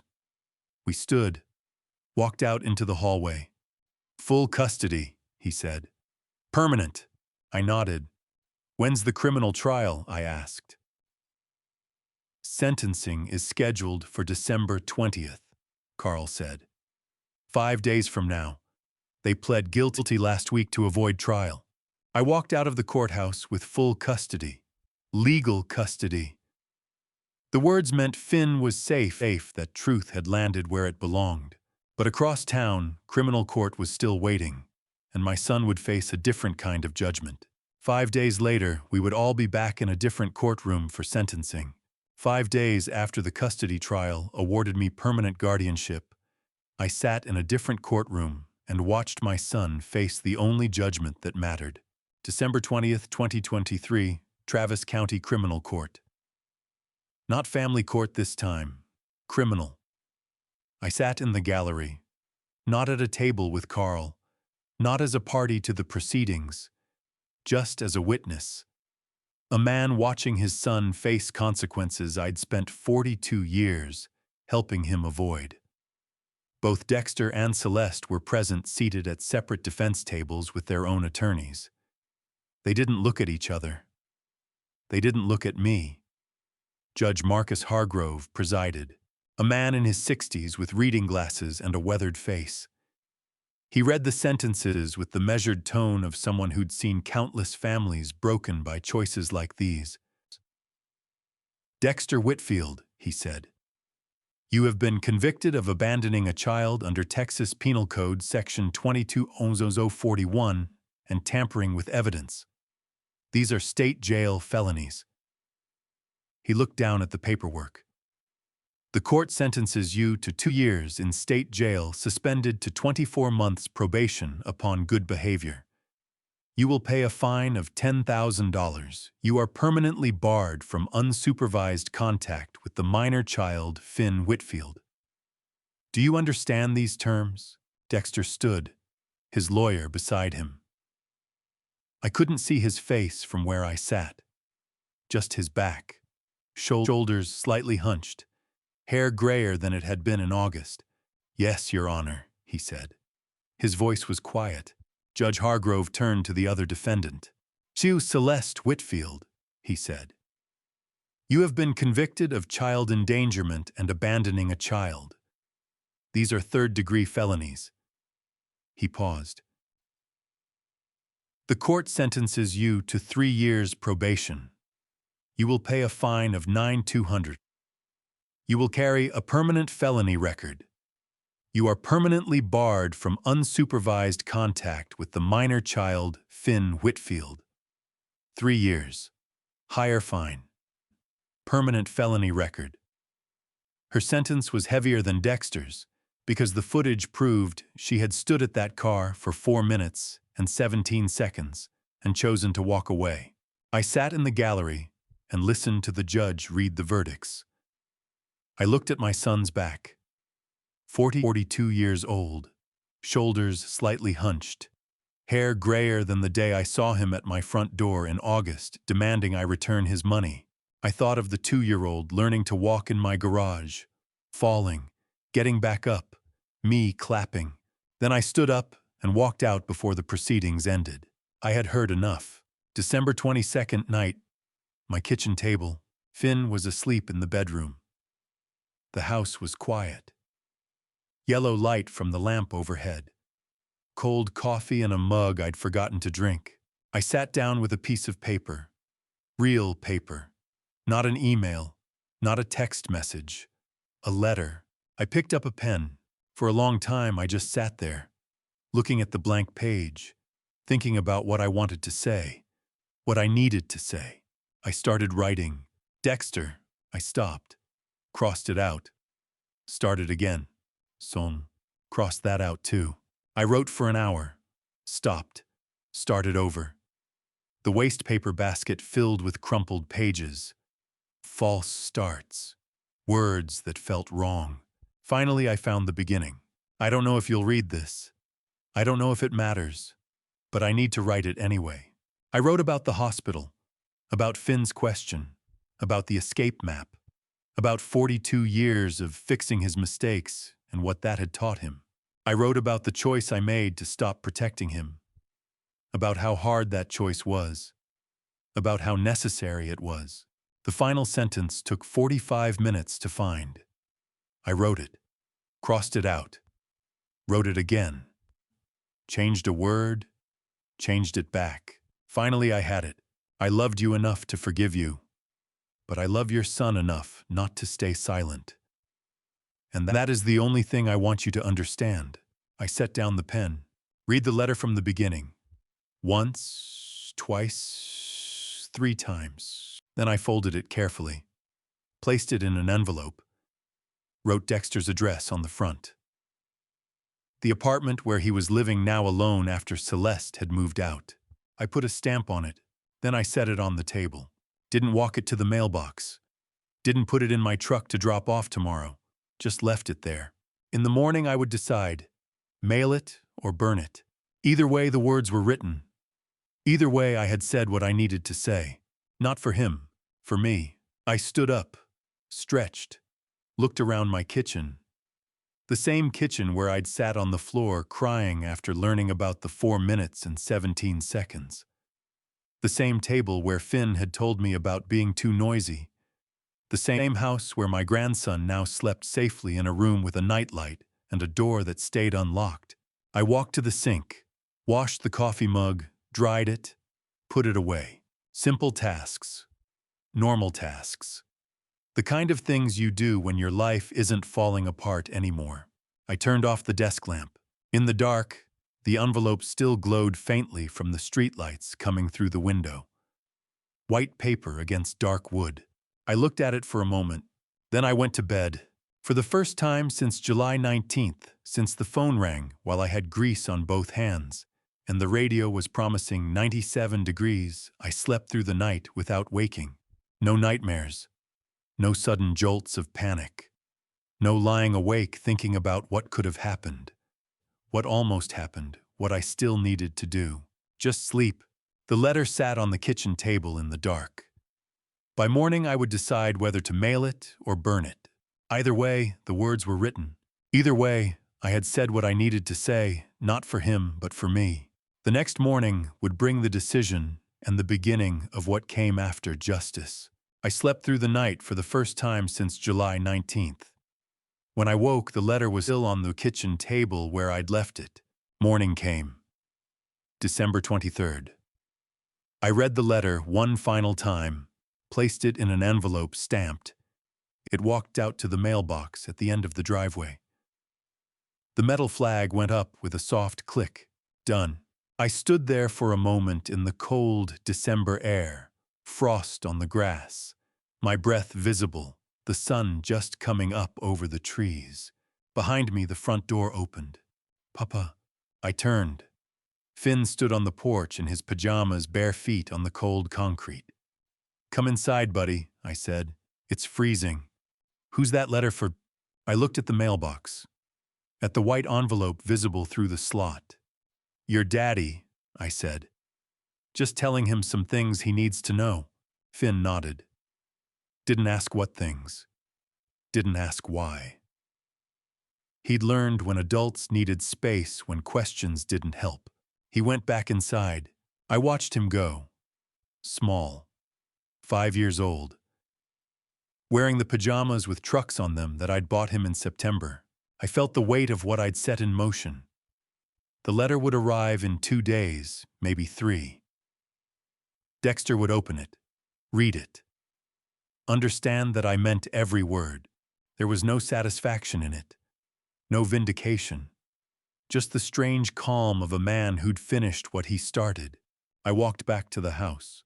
Inside, I made coffee, sat at the kitchen table, looked out the window at the garage where this had all begun. The phone call, the grease on my hands, the radio promising 97 degrees. 5 months ago.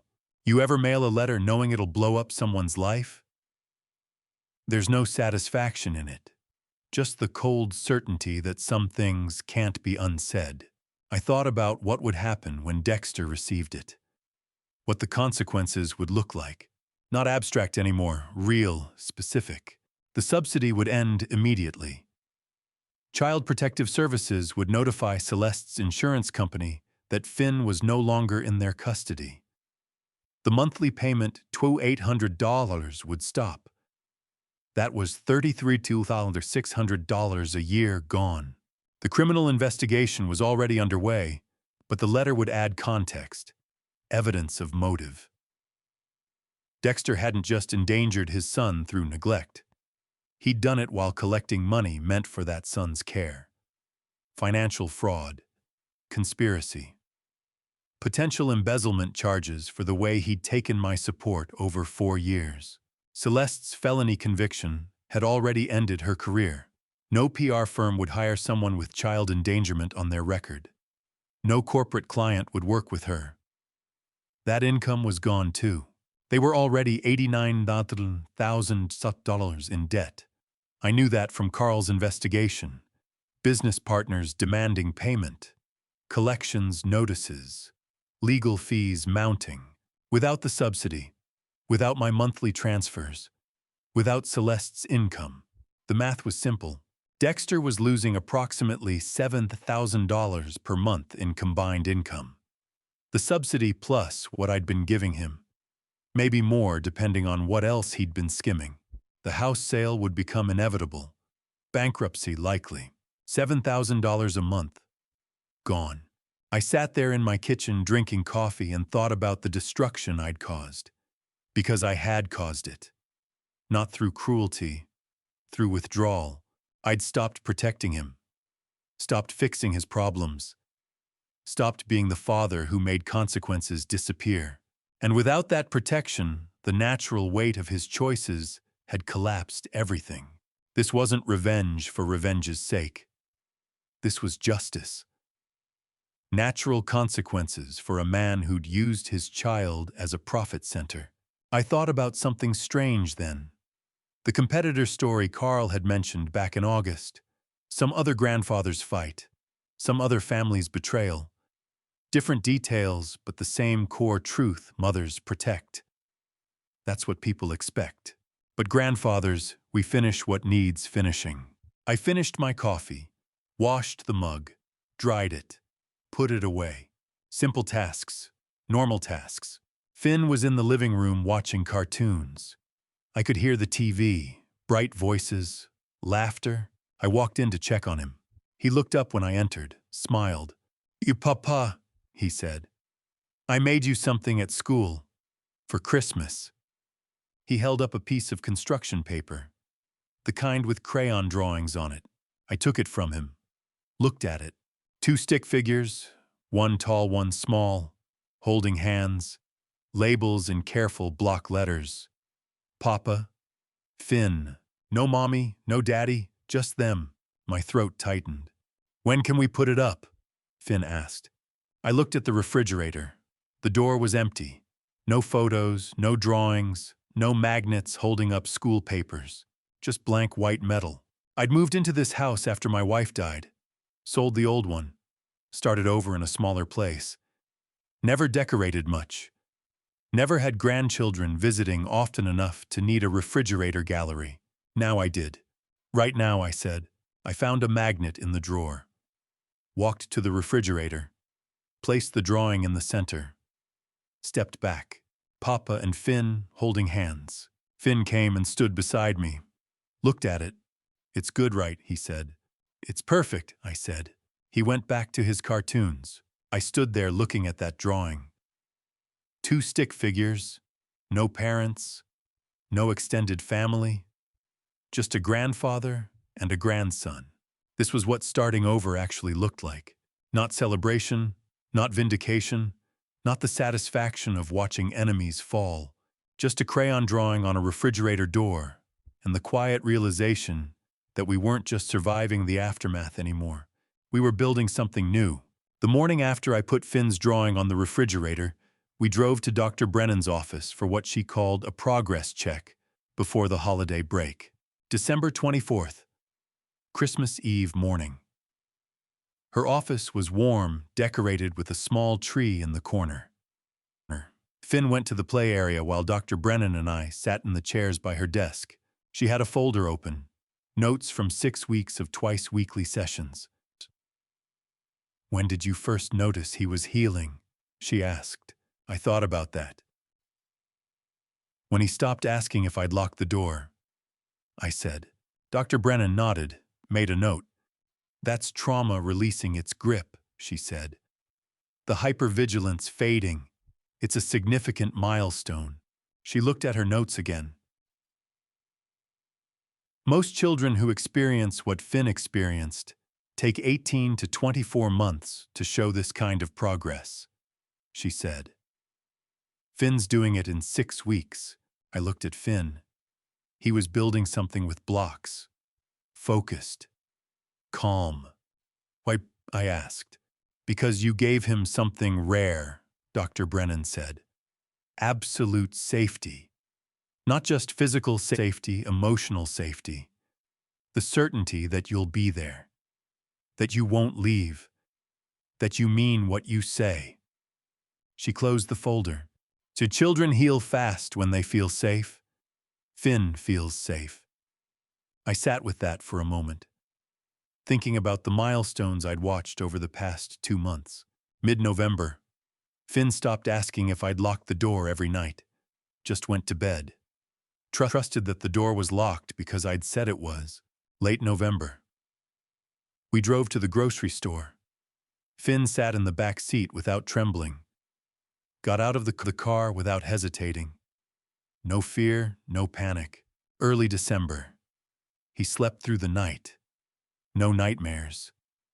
No waking up at 3:00 a.m. calling for me. Just sleep. And then one night, about a week ago, Finn had looked up at me before bed. "Papa," he'd said, "will you ever leave me?" I'd knelt down beside him. "No one," I'd said. "Never." Finn had nodded. "I knew that," he'd said. "I just wanted to ask." Then he'd gone to sleep. You ever watch someone come back to life, not dramatic, not sudden, small? A kid who stops flinching when you reach for the light switch. A kid who sleeps through the night. A kid who asks a question just to hear the answer he already knows. Dr. Brennan stood.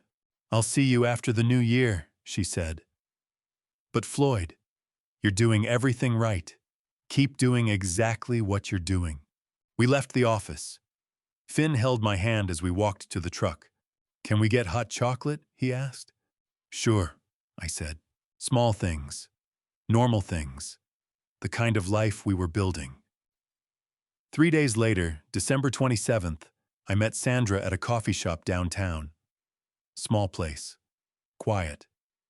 Not many people on a weekday afternoon between Christmas and New Year. She was already there when I arrived. Sitting at a table by the window, coffee in front of her, I ordered. Sat down across from her. "Thanks for meeting me," she said. I nodded, waited. "I wanted to tell you something," Sandra said. "About why I helped, why I testified, why I gave you those medical records." She wrapped her hands around her coffee cup. "I got fired from my best job for telling the truth once," she said. "Years ago. I was working at a hospital in Houston. I reported a surgeon who was working drunk. Middle of a shift. He was about to go into an OR. She paused. I reported him to the department head. Filed an official complaint. He was removed from duty, lost his position. I listened. His family sued me," Sandra continued. "Said I'd defamed him, destroyed his career without cause. The hospital settled. Part of the settlement was my resignation. I lost everything." She looked at me. But 3 years later, that surgeon got arrested for operating while impaired at a different hospital. Killed a patient. If I hadn't reported him the first time, he might have killed someone on my watch. I sat there looking at her. This woman who'd found my grandson, who'd called 911, who'd given me the medical records that proved how close we'd come to losing him. Would you do it again? I asked. Sandra didn't hesitate. Every single time, she said. I thought about my son, about the letter I'd mailed, about the custody trial, about the 42 years I'd spent protecting him from consequences. Every single time, I said. She paid for her truth with a career. I paid with a son. Neither of us regretted it. We sat there in that coffee shop. Two people who'd chosen hard truths over comfortable lies. Two people who understood what that cost. There's something else, Sandra said. I got cleared to work with child services cases again, consulting, medical reviews. She paused. Finn's file crossed my desk yesterday. 6-month follow-up review. I sat very still. I recused myself, she said quickly. Can't review a case I'm personally involved in. But I wanted you to know what the recommendation is. She looked at me. They're recommending permanent custody, full guardianship, no conditions. The review officer said it's one of the clearest cases she's seen. My throat tightened. Thank you, I said, for telling me. Sandra nodded, finished her coffee, started to stand. Then she paused. Finn asked me something yesterday, she said. When I saw him at the park with you, he wanted to know if you were my friend. My throat tightened again. What did you tell him? I asked. Sandra smiled. The first real smile I'd seen from her. Not professional, not polite.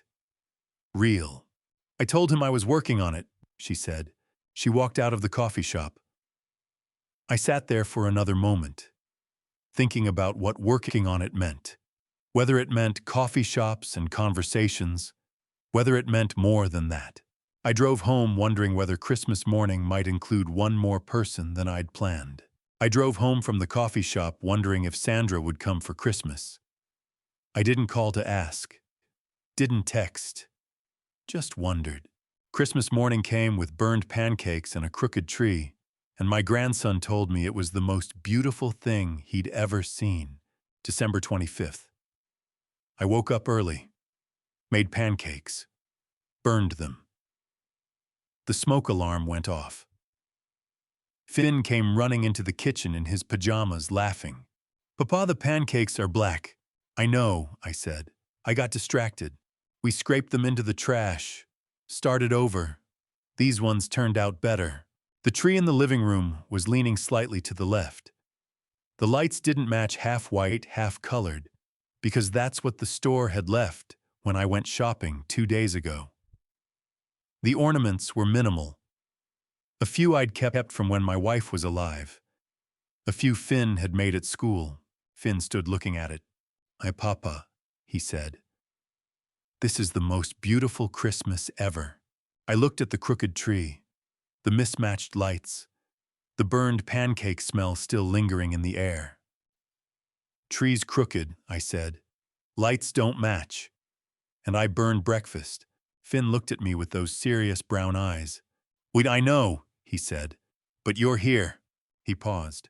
Will you be here next Christmas too? Yes, I said. I promise. He smiled, went back to looking at the tree. There was a knock at the door. I opened it. Sandra stood on the porch holding a wrapped present. I wasn't sure if I should come, she said. I'm glad you did, I said. She came inside, gave Finn the present. He opened it carefully. A book about cars. He looked up at her with those eyes and said thank you, with the kind of sincerity only 5-year-olds can manage. We spent the morning together, the three of us, drinking coffee, watching Finn play, talking about small things, normal things. This was what I'd destroyed my son's life to protect. This ordinary, imperfect morning. Burned pancakes and crooked trees and a woman who'd chosen to show up. 3 days later, December 28th. I sat alone in my garage at twilight. Finn was inside watching TV. The house was warm. The garage was cold. I sat on an old stool surrounded by 40 years of tools, wrenches, socket sets, things I'd used to fix cars, lawnmowers, broken hinges, loose screws. I'd spent my whole life fixing things, except I'd fixed the wrong things.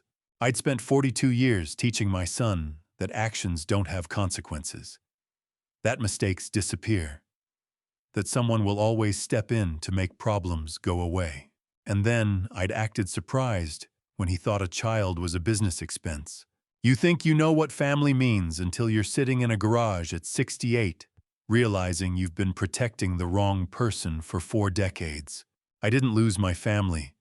I just finally let go of the lie I'd been protecting. Dexter was my son. I loved him. I'd always love him. But loving him didn't mean protecting him from the truth. It didn't mean enabling him. It didn't mean standing by while he endangered his own child. Finn was 5. There was still time to do this right, to teach him that actions have consequences, that honesty matters, that love doesn't mean unlimited second chances. I stood up, walked back into the house. Finn looked up from his cartoons and smiled. I sat down beside him, put my arm around his shoulder. He leaned into me. This was family. This was what I'd been looking for all along. December 31st, New Year's Eve. We sat on the back porch watching distant fireworks over Austin, cold enough to see our breath. Finn bundled in a coat I'd bought him in November. Papa, he said, "What's good about next year?" I thought about that. "You'll learn to fix cars," I said, "and you'll have me." "That's enough." Finn nodded. Watched another firework explode in the distance. I thought about the escape map. The one Finn had drawn in July. The one I'd found in his pocket. Arrows from the domain to Grandpa's house. I'd thought it was heartbreaking. A 5-year-old preparing to save himself. But now I understood. The escape map wasn't for leaving. It was for knowing which direction to run when the house caught fire. That morning before we came outside, I'd burned something. A Father's Day card from 1985. Dexter had made it in 1st grade. Construction paper and crayon. "You're the best dad ever." I'd kept it for 38 years. Through moves, through my wife's death, through everything. This morning I'd taken it out of the box in my closet, looked at it one final time, then burned it in the kitchen sink. Not out of anger, out of clarity. That card represented a lie. The lie that I'd been a good father to Dexter. The lie that protecting him from consequences was love. It wasn't. Real love looks different.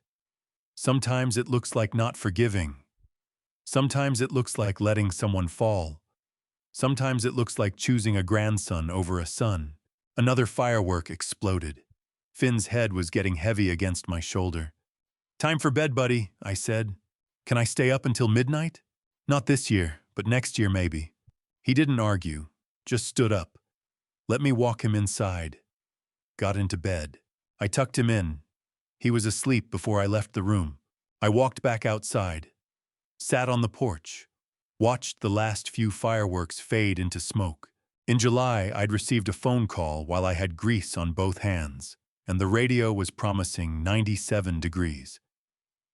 In December, I was sitting on a porch watching fireworks, my grandson sleeping safely inside. Sometimes real love looks like not forgiving, but my grandson is sleeping peacefully tonight, and that's all I need to know. Did Floyd do the right thing by destroying his son's life to save his grandson? Or did he go too far? Drop your thoughts in the comments. I want to know where you stand. And to you listening to my story, remember this family justice isn't about winning or losing. It's about protecting those who cannot protect themselves. I lost my son the day I chose my grandson. That pain will never leave me. But I'd make the same choice again because some mistakes cannot be forgiven with silence. Don't make my mistake of waiting too long to see the truth. When someone shows you who they are through their actions, believe them the first time. Dad's revenge stories like mine aren't about anger, They're about accountability. Real family justice means standing up even when it costs you everything. I believe God put me in that parking lot at exactly the right moment to save Finn's life, and I'm grateful for that divine timing. Some people thought my revenge went too far, that I destroyed my own son. But protecting an innocent child isn't revenge, it's responsibility. These dads' revenge stories teach us that sometimes love means making the hardest choice and living with the consequences. If my story moved, you leave a comment below. Tell me if you think I did the right thing or went too far. Share this with someone who needs to hear it. And if you believe in standing up for family justice, subscribe to Wise Revenge for more stories about choosing what's right over what's easy. Thank you for staying until the very end. This story is based on real events, but names, locations, and specific details have been changed to protect those involved.